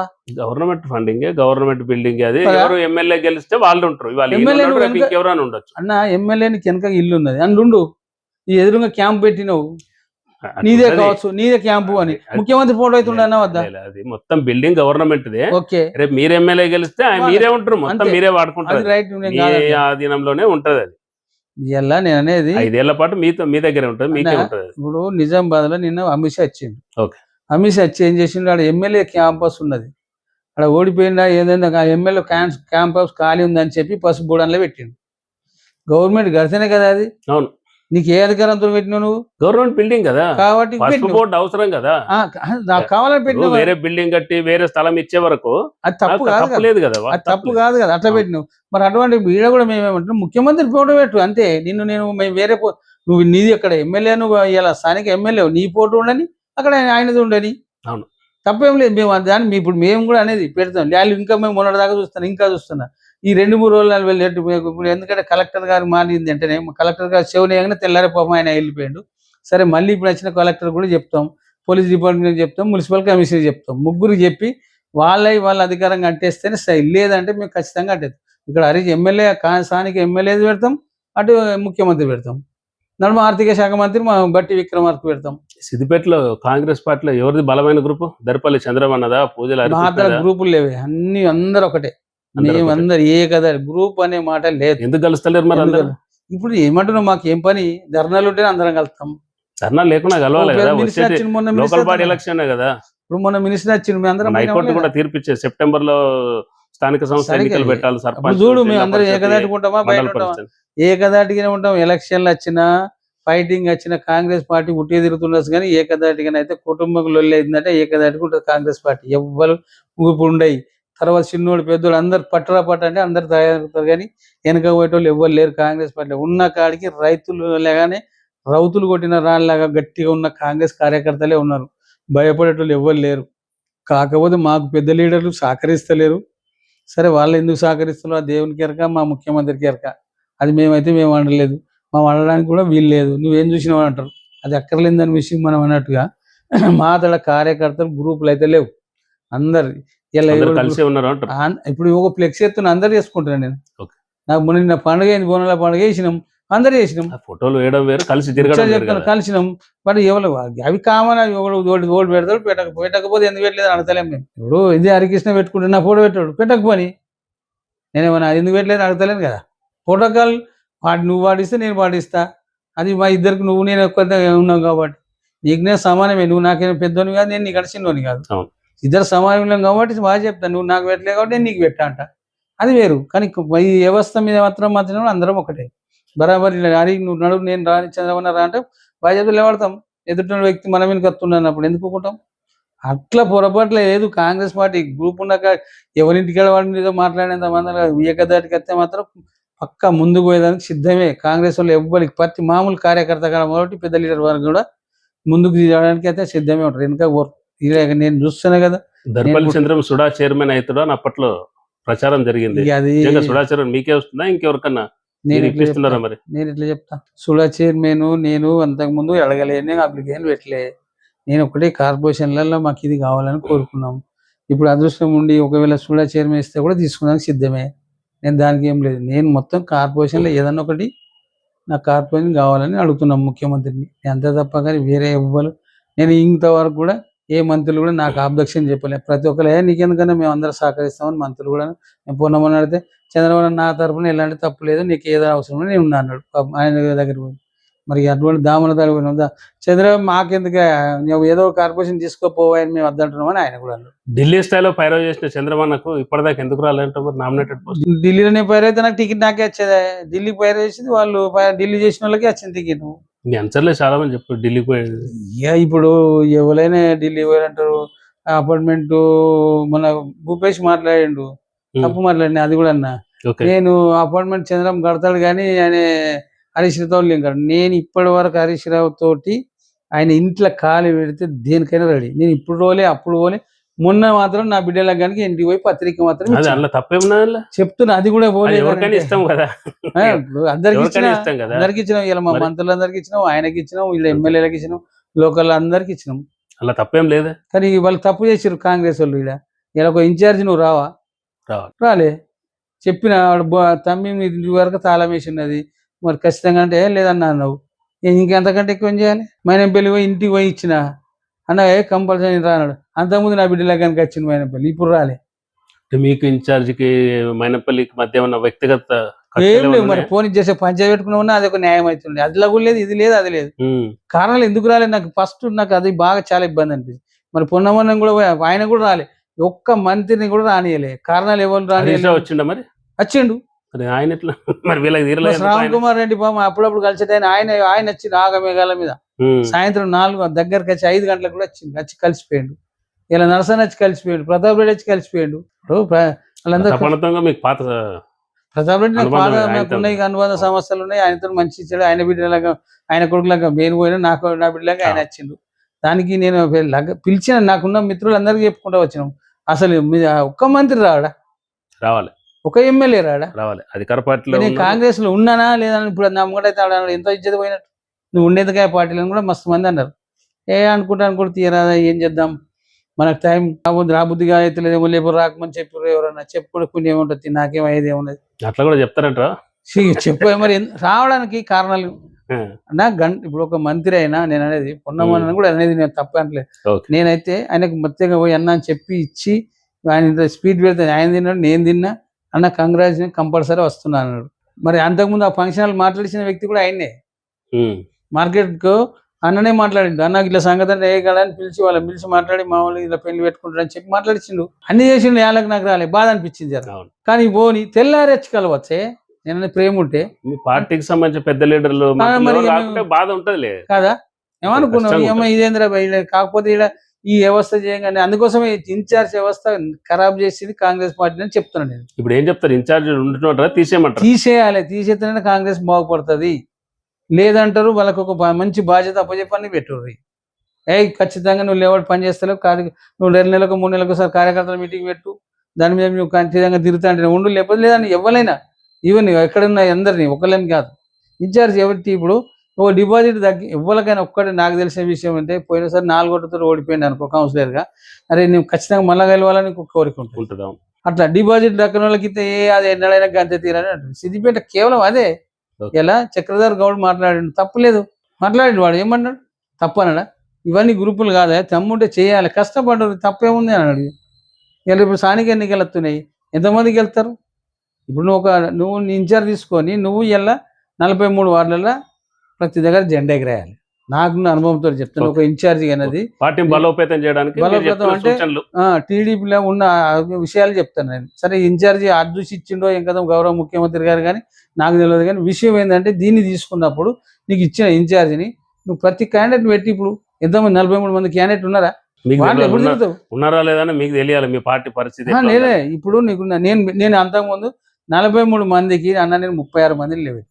ఒక్కొక్క అవసరం ఉంటే సరే కాలు మొక్కినమా దండం పెట్టినావు, అది కరోనా టైం భయపడి కాలు నామినేషన్ నేరా నువ్వు దండం పెడతానని మన పైసలు కట్టుకుని నామినేషన్ లేపించిన. అంతకంటే ఎక్కువ ఇంకేం చేస్తాం? ఆడికి దొరకలే 4-5, కొందరు డీడ్రాలు పెట్టుకున్నారు, కొంతమంది ఇచ్చినాక కూడా అది కర్మరా అనుకున్నాం. అంతకంటే ఎక్కువ చేయలేం. నిజంగా సార్ మున్సిపల్ ఎన్నికల్లో 43 వార్డులకు 43 దొరుకుతారా మీ పార్టీలో? ఉన్నారా? ఖచ్చితంగా 43 పార్టీలను తెచ్చుకోవడమేనా? అట్లెందుకు మాత్తుకున్న బరాబరి తిరగబడతాం, బరాబరి లేబెడతా, ఇచ్చిపెడతాను అయింది. ఇప్పుడు స్థానిక ఎన్నికల్లో నేనేందో చాట చూపిస్తా, ఖచ్చితంగా కార్యకర్తలు అందరూ ఏకదాటి చేద్దాం.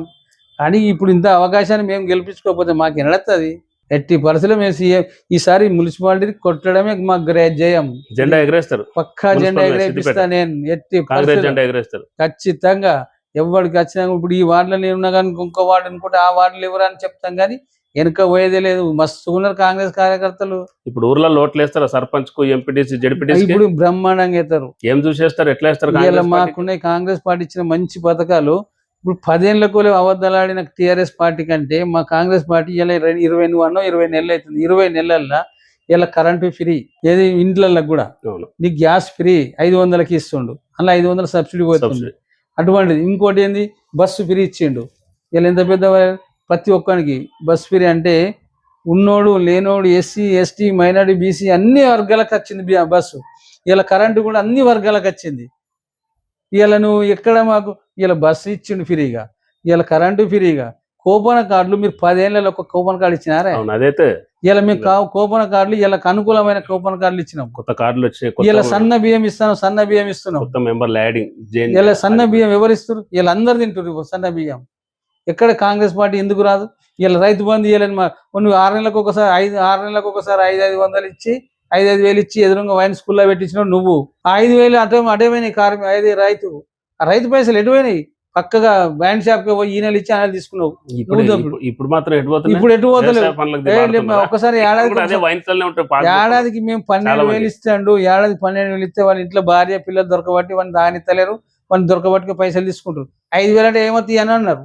12,000 అంటే మామూలు కాదు కదా, పెద్ద పొద్దాయి.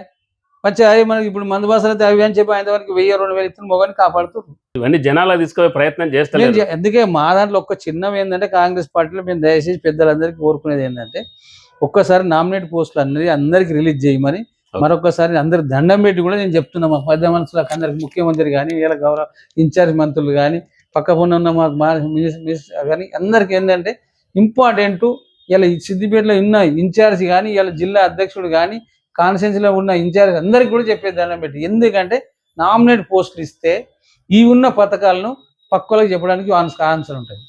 నామినేట్ పోస్ట్ ఇవ్వకపోతే వాడు ఏం చెప్పలేడు. ఇంతకాలం కష్టపడ్డారు పాపం, కేసులు అయినాయి. 24 కేసులు అన్న, ఇవాళ 24 కేసులు కాంగ్రెస్ లోకి వచ్చినాయి. నాకు తెలుగుదేశంలో ఒక్క కేసు లేదు. ఇలా కాంగ్రెస్ లోకి వచ్చినాక 24 కేసులు అయింది. సరే 24 కేసులు కానీ ఇంక 60 కేసులు కానీ దానికి భయపడడం అయితే కాదు. కానీ ఇవాళ నేను ఏంటంటే నామినేట్ పోస్టులు అందరు ఫిలప్ అయితే మంచి కాంగ్రెస్ పార్టీ ఎక్కడ ఉందనే ఉన్నది. ప్రతి దగ్గర జెండా ఎగురుతుంది, ప్రతి గ్రామంలో కూడా జెండా ఎగురుతుంది.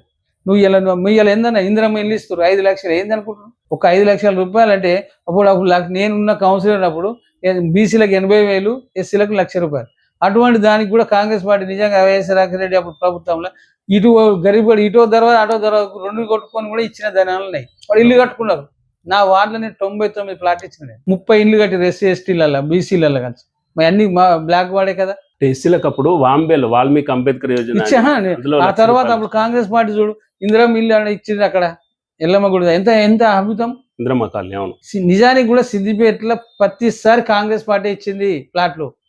నేను ఇరుక్కున్నా సరే. ఒకసారి ఎన్టీ రామారావు గెలిచిన తర్వాత ఏది మన కాళ్ళకుంట కొని తర్వాత ఓడిపోయింది. ఓడిపోయినాక నెదురుమల్లి జనార్దన్ వచ్చి కాంగ్రెస్ పార్టీ ప్లాట్ ఇచ్చింది. ఇలా ఇందిరమ్మ కాలనీ కాంగ్రెస్ పార్టీ ఇచ్చింది, గాంధీనగర్ కాంగ్రెస్ పార్టీ ఇచ్చింది, ఇలా అక్కడ ఇందిరమ్మ కాలనీ కాంగ్రెస్ పార్టీ ఇచ్చింది. కేసీఆర్ 10 ఏళ్ళు మంత్రి ఉన్న హరీష్ రావు ఏం చేయలేదంటారా? వీళ్ళు చేసింది ఏం లేదు, మేము ఇచ్చిన దాని మీద పట్టి నేను డబుల్ బెడ్రూమ్ అవసరమా, జాగలేదా, కట్టుకోమని లేవు ఆ రెండు, వీళ్ళు ఒకప్పుడు 1 లక్ష ఇచ్చి 2 లక్షలు ఇచ్చినా కట్టుకోమంటే బంగారం వాళ్ళ కళ్ళకి అద్దుకొని కట్టుకుంటారు. ఇలా నీకు టీఆర్ఎస్ ప్రభుత్వానికి ఎంతో మేలు చేస్తారు. చాలా ఇండ్లు టీఆర్ఎస్ వాళ్ళ చేతిలోనే ఉన్నాయి, ఇప్పటికే అమ్ముకున్నారు. టీఆర్ఎస్ ఏం చేస్తున్నారు దాని మీద? అమ్ముకున్నారు, చేసుకున్నారు. మీరు ఇప్పటికి ఫైట్ చేస్తలేరు మరి? అధికారుల దృష్టికి ఎంత తీసుకుపోతలేరు? ఎవరి దాడికి? అధికారులకు కలెక్టర్ కంప్లైంట్ చేయాలి కదా. అన్ని కంప్లైంట్లు ఉన్నాయి, అన్ని ప్రతి ఒక్కరు ఉన్నారు.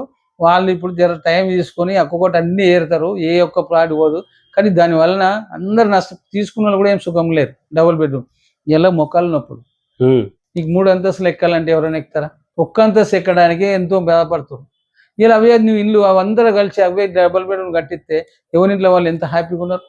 కొన్ని పల్లెలలో కట్టేసి వాళ్ళు హ్యాపీగా ఉన్నారు. ఇండివిజువల్ హౌస్ చేసి ఉంటేనే ఏమన్నా నువ్వు 60 గాలలో కట్టేసి ముంగడకు వాకిలు పెట్టుకుంటే వాడికి దొరుకుంటాడు, చేసుకుంటాడు. ఎక్కడికి నువ్వు డబుల్ బెడ్రూమ్ సిటీ పెడితే సిటీలోకి అయినాయా? హైదరాబాద్ లో కూడా పెట్టిన 5, 6, 10 అంతస్తులు కట్టిన ఏం చేస్తారండి? వెంటనే ఎవరు చేయాలి? ఇప్పుడు ఖాళీగా ఉన్నాయని పంచుతారా మీరు? పంచడం ఫిల్అప్ చేస్తా అంటారు కదా, ఖచ్చితంగా మేము పంచుతాం. సిద్దిపేటలో కూడా ఎన్ని ఉన్నాయి గుర్తించరా? ఎన్ని ఖాళీ ఉన్నాయి గుర్తించరా? ఇప్పటి వరకు అయితే మాకు తెలిసిన 800 చిల్లర ఖాళీ ఉన్నాయి. అలా 800 చిల్లర ఖాళీ ఉన్నాయి. కానీ దాన్ని కూడా ఇలా ఎవరైతే లబ్ధిదారులకు ఇప్పుడు ఇల్లు కట్టుకోవడానికి ఇచ్చారు కదా ఇందిరమ్మ ఇల్లు, ఈ ఇందిరమ్మ ఇళ్ళల్లో ఎంతవరకు వాళ్ళు కట్టుకుంటూ ఉంటారో, కట్టుకోవాలి మాకు వెళ్ళదు అని అన్నప్పుడు వాళ్ళకి జాగ లేకుండా డైరెక్ట్ డబుల్ బెడ్రూమ్ ఇస్తాం. ఆ ప్లాన్ చేస్తున్నారు.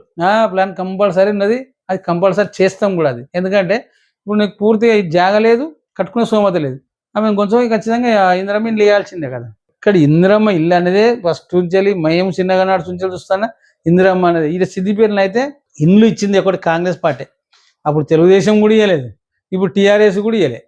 టీఆర్ఎస్ ఏం చెప్తుంది? ఇప్పుడు ఇక్కడ పొన్నాల దగ్గర ఇచ్చినవి అన్ని కాంగ్రెస్ పార్టీ ఇప్పుడు ఇచ్చినాయి.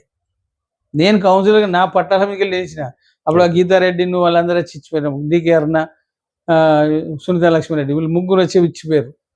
నేను అప్పుడు 99 ప్లాట్లు నా దాంట్లో, అంటే సరే గరీబులు నా దాంట్లో ఎక్కువ ఉంటారు కాబట్టి, ఎస్సీలు బాగా బీసీలు ఉన్నారు కాబట్టి వాళ్ళకి ఇచ్చి, మరి ఆ ప్లాట్లు కూడా మీ ఇక్కడ మీకు ఇస్తామని చెప్పి గుంజుకొని వాళ్ళకి ఇయ్యలే టీఆర్ఎస్ పార్టీ. ఏం చెప్తావు చెప్పు? టీఆర్ఎస్ పార్టీకి ఎంత దౌర్జన్యంగా వాళ్ళు ఎంత హ్యాపీగా ముందుకొచ్చారు, ఎంత వాళ్ళు చేసిన భయంకరమైన శిక్షలు, ఒక్కొక్కరికి భయపడి ఏడాది దాకా కూడా ఇప్పుడు కాంగ్రెస్ పార్టీ కానీ ఇలా అధికార పార్టీ కూడా చూడకుండా భయపడి, ఇప్పుడు ఇలా అన్ని పథకాలకు రేవంత్ రెడ్డి వచ్చి నేనున్నా మీకేం భయం లేదు అన్నాక తర్వాతనే ఇలా కాంగ్రెస్ టీఆర్ఎస్ మీతో అయ్యేది ఏందని ప్రతి ఒక్క మామూలు కార్యకర్త కూడా ఇలా బెదిరించడానికి వచ్చింది. అంతకుముందు అడిగే టోళ్ళు లేకుండా. కాంగ్రెస్ పార్టీలో కార్యకర్తలు ఇప్పటికి సంతోషంగా లేరు. 20 నెలలు నామినేట్ పోస్టుల మీదనే అందరూ బాధాకరమే. నేను కూడా చెప్తాను, అందులో నేను కొన్ని అందరూ బాగుండాలి, అందులో నేను లీడర్ కదా, కార్యకర్త కాదు కదా చెప్తున్నాను. అంటే కార్యకర్తలో నేను కార్యకర్తగానే పనిచేస్తున్నా, కార్యకర్త సంతృప్తి కావాలని కోరుకుంటున్నా. నేను ప్రతి ఒక్క నేను లీడర్గా నా ప్రపోజల్ కూడా నేను అనేది ఇలా మండలాధ్యక్షులం కానీ, ఇలా మార్కెట్ కమిటీలు కానీ, ఇక గుడి చైర్మన్లు కానీ ప్రతి ఒక్కటి ఫిలప్ చేస్తే అందరు కార్యకర్తలు హ్యాపీగా ఉంటారు, పార్టీ కూడా మంచి ముందుకు వెళ్తుంది. ఇలా నిజానికి కూడా నువ్వు ఒక ఇన్ఛార్జ్ ఉన్నందుకు కూడా నీకు కూడా లాభమే, మంచి పని చేసిండు తమ్ముడు అని అందరూ అంటారు. నువ్వు దాన్ని పట్టించుకోకుండా ఇంకా ఇడిచిపెడితే లీజుకి ఇడిచిపెడితే 20 నెలలు అయింది, ఇంకా మాట పట్టమని 3 నెలలు అయితే ఒడిచిపోయాయి, ఇంకో 20 నెలలు అయితే ఒడిచిపోయాయి. 4 సంవత్సరాలు దాటితే మళ్ళీ ఎలక్షన్ ముందే పోతావు కదా. 4 ఏళ్ళే కదా మనం కష్టపడి పని, ఎందుకంటే ప్రజలకు ఇచ్చేసి ప్రజలకి ఇవ్వాలి. 2 ఏళ్ళు అయితే దగ్గర పడుతుంది, ఒక పీరియడ్ అయిపోతుండే. ఇలా ఎవరి వల్ల లోపం అవుతుందో నాకు అసలు గది అర్థం అయితే లేదు. ఇలా మరి ఇక్కడ ఇయ్యకమని అంటుర్రా, సిద్దిపేట మాకు అవసరం లేదంటుంది అధిష్టానం, అదన్నారు మా సభ్యుడే కుక్కని ఎవరికైనా ఈయనకి దత్తత ఇస్తారు. బుద్ధుడు లీడరిజం పని చేస్తాం, బాగా చేస్తాం. నువ్వు ఇంత కూడా మాకు దీని మీద బతలేదంటే మేము ఈ అధిష్టానం వాళ్ళ కమ్ముడు పోయినట్టే కనబడుతుంది. దర్పల్లి చంద్రం ఎప్పుడు కార్పొరేషన్ చైర్మన్ గా చూడబోతున్నాం. ఆ భగవంతునికి ఎరక, నాకు ఎరక, మరి రేవంత్ అన్నకి ఎరక. రేవంత్ రెడ్డికి ఆయన నాకు నమ్మకమైన వ్యక్తి ఆయనే. ఆయనకు 2 విధాలా నేను నమస్కారం చేస్తున్నాను. ఎప్పటికైనా నేను ఆయన మనిషినే, నేను కాదు అనేటోని కాదు. ఆయన ఎటు పోయినా ఊకున్నా పార్టీ గెలిచి ఇంకా 4-10 ఏళ్ళు ఉండాలని కోరుకుతున్నా. ఖచ్చితంగా ఉంటాడని కూడా నమ్మకం ఉంది నాకు నమ్మకం ఖచ్చితంగా ఉంది. ఇంకోసారి కూడా సీఎం అవుతాడనేది నమ్మకం. ఎట్టి పరిస్థితులు ఎందరో అంటారు. సరే ఎవరన్నా నేను ఇప్పుడు రాకుండా రెండోసారి సీఎం అయినప్పుడన్నా వస్తుందని మీకు నమ్మకం నాకు రెండోసారి సీఎం అయినా ఆయనతో ఆకరిస్తాడేమో అని నేను అనుకుంటున్నా. ఎన్ని రోజులు 10 ఏళ్ళు అయినా ఈయన సీనయ్య 10 ఏళ్ళల్లో కానీ ఎప్పుడన్నా ఒకసారి నాకు ఇచ్చిన సంతోషపడతాను, లేకున్నానే సంతోషపడతాను. ఎందుకంటే నాకు ఒక దగ్గర మిత్రుడు ముఖ్యమంత్రి పోయి నాకేంది అనే ఒక ధీమా ఉన్నా. అటువంటిది నాకు ఎందుకు హ్యాపీగా నేను ఆయన ముఖ్యమంత్రి ఉండాలా, ఇంకా ఈ 5 ఏళ్ళు కాదు ఇంకా 5 ఏళ్ళు కూడా ఉండాలని కోరుకుంటున్నా. కాంగ్రెస్ పార్టీ ఖచ్చితంగా ఉంటేనే ఈ మామూలుగా ఉన్న జనానికి ఆఖరి. అవునే ఇలా 60,000 ఉద్యోగాలు ఏడాదిని అర్థంలా, ఏమి 2 లక్షలు ఇస్తాడు మీ ప్రియాంక అంటారు. మళ్ళీ అంబు ఎన్ని అబద్ధాలు హరీష్ రావుకు నోటి కింద ఇన్ని ఓడిపోయినా కూడా నోటి కింద అబద్ధాలే. మీ ప్రియాంక నాడుగో ప్రియాంక మీ రేవంత్ రెడ్డికి చెప్పవాలంటే ఏమని చెప్పాలి? హరీష్ అన్న నీకు 2 లక్షల ఉద్యోగాలు ఇస్తే తీసుకొని పోయి కట్టుకోవాలి, మళ్ళీ ఇంకా దాచిపెట్టుకోమనా? ఈ హరీష్ రావుకు మాట్లాడేదానికి కనీసం సిగ్గు అనిపించలేదు నాకు. అయితే పక్కా చెప్తున్నాను, నువ్వేమన్నా అనుకోని విషయం ఏంది. నువ్వు అవునా నువ్వు 10 ఏళ్ళలో ఎన్ని ఉద్యోగాలు ఇచ్చినావు చెప్పు? 10 సంవత్సరాలు 1 లక్ష రూపాయలు మాఫ్ చేయలే, 2 లక్షలు మాఫ్ చేసిన ఏకైక ప్రభుత్వం ఏంటంటే కాంగ్రెస్ పార్టీ రుణమాఫీ. అవు మరి ఇలా 29 రాష్ట్రాల్లో ఏ రాష్ట్రం అయినా చేసిందో చూపించమా? మామూలు కాదు, అది మామూలు డిసిజన్ తీసుకోలే రేవంత్ రెడ్డి. దాన్ని ఇంకా పొడగాయిస్తే పెద్ద అయ్యేదేముండే. కానీ ఏది మాట అన్నా బరాబర్ తీసి పెట్టాలి. ఇలా ఎంత కష్టపడ్డా ముఖ్యమంత్రి ఇలా గవర్నమెంట్ ఎంప్లాయీకి కూడా టైం ప్రకారం జీతాలు ఇస్తాడు. ఇలా ఎక్కడ పోతుంది చెప్పు? ఇలా ఆర్టీసీకి ఎంత లాస్ అయినా దాన్ని ఎట్లా లాభం ఇస్తారో నింపుతుండు. వీళ్ళు ఇక్కడ చిన్న బియ్యం అంటే దానికి నష్టపోకుండా రైతు బంధు అంటే రైతు బంధు కూడా ఇచ్చిండు. రైతు బంధు అంటే గుట్టల గిట్టల కండి అంటారు. ఈయన మొదలు రాకముందు కూడా అన్నాడు 5 ఎకరాల నుండి వరకే 10 ఎకరాలు ఇంకా 10-15 ఎకరాలకు ఇచ్చిండు. ఇప్పుడు లేకపోతే 100 ఎకరాలు వీళ్ళు హరీష్ రావుకున్న 100 ఎకరాలు, మల్లారెడ్డికున్న 100 ఎకరాలు, కేసీఆర్ కున్న వీళ్ళకి ఇచ్చేది ఉండే. వీళ్ళకి ఇస్తే అందరూ అరే బాగా ఇచ్చినట్టు అదే జరిగింది కదా.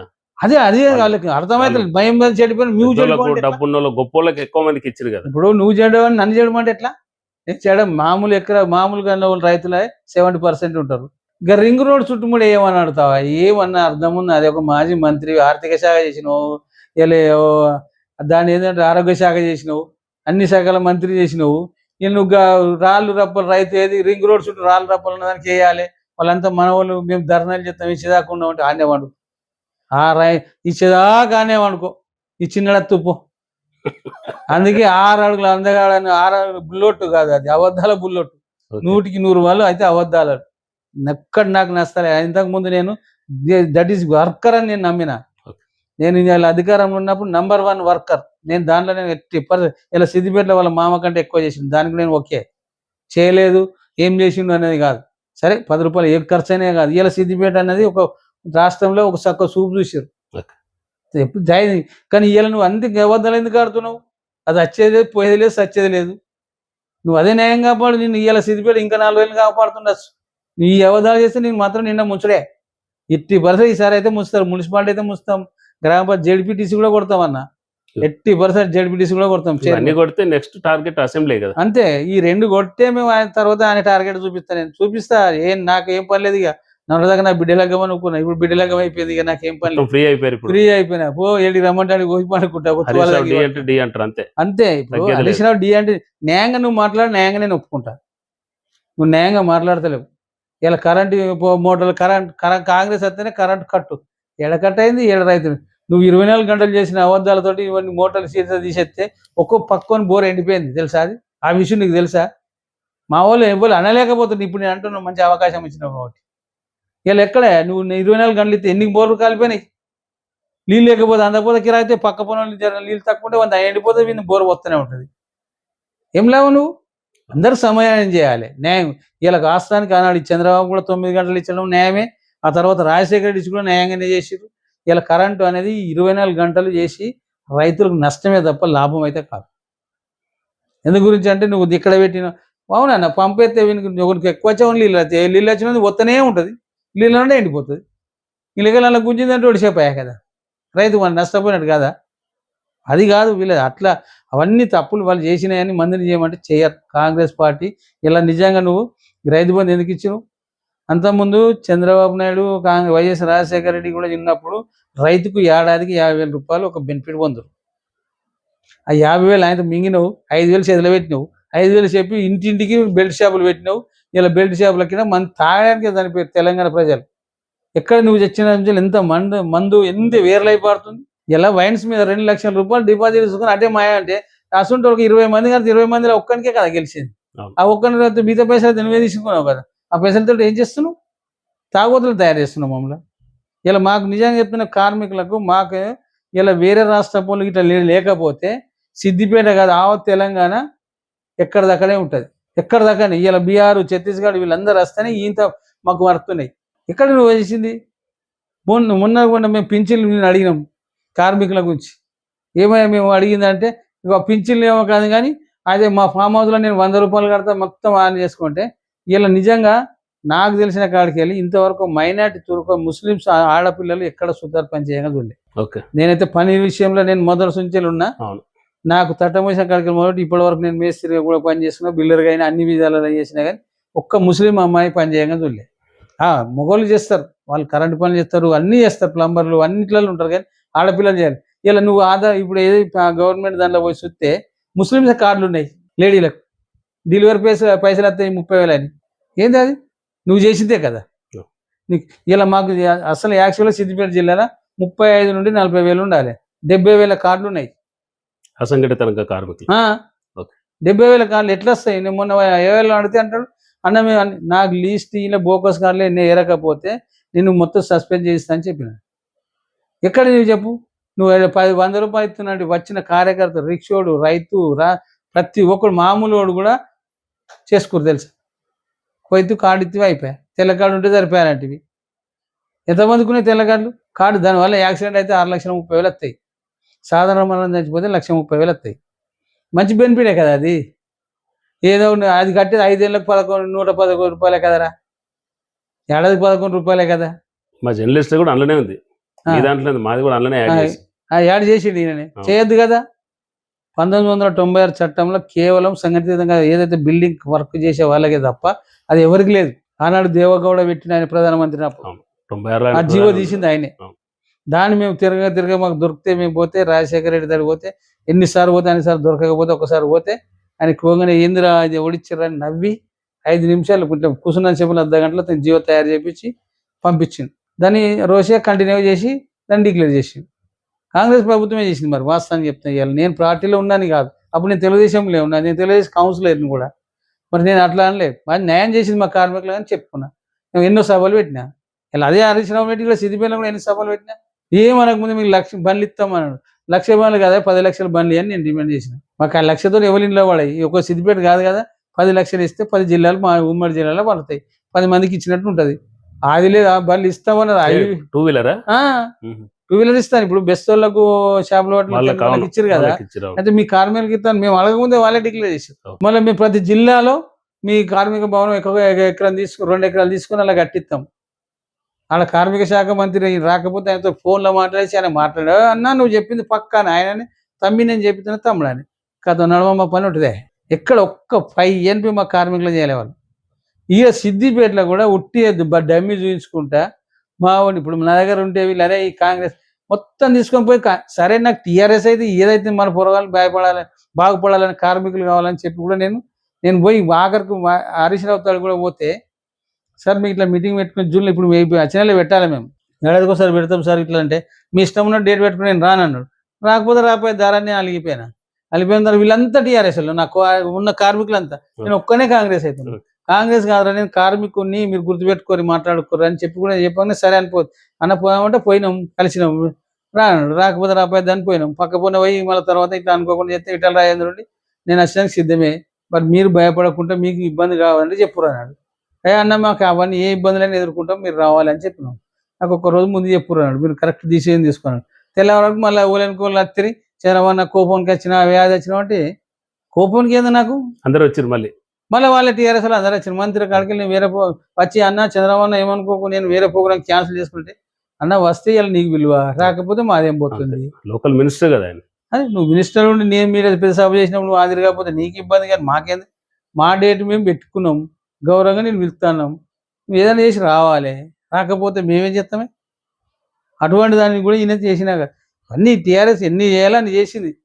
సరే మా కార్మికులకైతే అన్యాయం చేసింది. అయితే బాగా వైన్స్లు పెట్టి ఎన్ని దగ్గర అంటే అన్ని జాగాల వైన్స్లతోటి ఇంటింటికి బెల్ట్ షాపులతోటి మా కార్మికులు బాగా తెస్తారు. దయచేసి కూడా ఇప్పుడు నేను మా గౌరవ ముఖ్యమంత్రి రేవంత్ రెడ్డి గారికి నా యొక్క విన్నపం ఏంటంటే దయచేసి ఈ బెల్ట్ షాపులు జల్లి బంద్ చేస్తేనే కార్మికులందరూ సహకరిస్తాము. ఎందుకంటే పని చేయలేక చేయలు వణుకుతున్నాయి ఒక్కొక్క మేస్త్రికి. వాడు ఇవాళ 4 అంతస్తులు 5 అంతస్తులు ఎక్కాలంటే చాలా ఇబ్బందులు పడుతున్నాయి. మధ్యాహ్నానికి బానిసలైంది. మరీ బానిసలు అవుతుండ్రు. బెల్ట్ షాపులు బంద్ చేసి వైన్స్లలో కూడా మీరు పక్కపొనున్న పర్మిట్ రూమ్లు కూడా దయచేసి తీసేయాలి. ప్రభుత్వానికి లాస్ వస్తుందా లాభం వస్తుందా మాకు తెలియదు. మేము కావాలంటే కార్మికులము మేము 11 రూపాయలు కాకపోతే 1100 కూడా కడతాం. మేము జైనింగ్ ఫీజు మీకు తక్కువ అయితే ప్రభుత్వానికి నిండేదానికి మేము ఎందుకంటే మా బిల్డింగ్ కడితేనే మీకు ప్రభుత్వానికి ఎంతో చేస్తుంది. ఇలా 22,000 కోట్లు ఉన్నాయంటే ఎక్కడి పోయినసారి ఆలిత ప్రభుత్వం అడిత వంచుకపోయింది. ఇలా కేసీఆర్ కూడా అప్పుడు కరోనా అప్పుడు 15,000 కోట్లు తీసింది, ఆయన ఆ బుక్క పెట్టింది. ఇలా కార్మికుల పైసలు తీసుకున్నాడు, ఎవరు కలకల తల్లిపోయిండు వాడు. అందుకే ఇలా ఇలా నేను కూడా ముఖ్యమంత్రిని అనేది ఏంటంటే బెల్ట్ షాపులు దయచేసి మళ్ళీ బెల్ట్ షాపులు అనేది జల్లి బంద్ చేస్తేనే ఇలా పర్మిట్ భూములు బెల్ట్ షాపులు మీరు మందు బంద్ చేయడం ఎవరితో కాదు, కానీ ఇవి అయితే కంపల్సరీ బంద్ చేస్తేనే మా కార్మికులు ఇంతమంది పని చేసేందుకు సిద్ధంగా ఉంటారు. మరి నువ్వు ఇలా చేయలేరు. మీరు కూడా కాంగ్రెస్ పార్టీ కూడా, నేను కాంగ్రెస్ పార్టీలో ఉండి కూడా నేను మాట్లాడుతున్నా అంటే నేను కార్మికుల పక్షాన కార్మిక రాష్ట్ర అధ్యక్షునిగా నేను అన్ని విధాలా మాట్లాడుతున్నా. ఇలా మా అధికార పార్టీ ఉన్నందుకు మా అధికార పార్టీలను కూడా కోరుకుంటాను. దయచేసి మళ్ళీ చెప్పేది ఏంటంటే బెల్ట్ షాపులు పర్మిట్ రూమ్లు రద్దు చేయండి. నామినేటెడ్ పోస్ట్ రావాలి, మీ ద్వారా కార్మికులకు న్యాయం జరగాలని మేము కూడా ఆశిస్తున్నాం. ధన్యవాదాలు. సంతోషమైన విషయం. ఆ దేవుడు మంచి అందరూ వచ్చి మొక్కి కాంగ్రెస్ పార్టీ నుండి మా కార్మికుల నుండి అన్ని విధాల మీ టీవీ ప్రేక్షకులకు కూడా మరొకసారి నమస్కారం ఇచ్చు. మా కోరికల ప్రకారం ఏంటంటే ఇలా కార్మికులకు మా గౌరవ ముఖ్యమంత్రి మళ్ళీ కోరుకుంటూ బెల్ట్ షాపులు అనేది జర బంద్ చేస్తే మా కార్మికులు బాగుపడతారు. మేము తక్కువేం లేము, జనాభాలో మీకు 1/3 ఉన్నాము. ఇలా జనాభా 66 లక్షల రూపాయల 60 లక్షల జనాభా ఉన్నది. ఆ జనాభా అందరూ నిధికి చూస్తారు. ఇలా మీ సన్న బియ్యం తింటున్నాము, ఇలా మీరు ఇచ్చిన పథకాలు అన్ని తింటున్నాం. దయచేసి ఇది ఒక్కటి మా ఆడపడుచుల నుండి అందరి తరఫున నేను కోరుకుంటూ రాష్ట్ర అధ్యక్షునిగా ఇలా మీ టీవీ వాళ్ళకు కానీ, ఇలా మా గౌరవ ముఖ్యమంత్రి కానీ, మా రాష్ట్ర మంత్రులకు కానీ అందరికీ నమస్కరిస్తూ దయచేసి మీ చంద్రం. ఇది ఇవాళ ఓపెన్ టాక్ డిఎస్. మరో అతిథితో మళ్ళీ కలుద్దాం. చూస్తూనే ఉండండి జీటీవీ.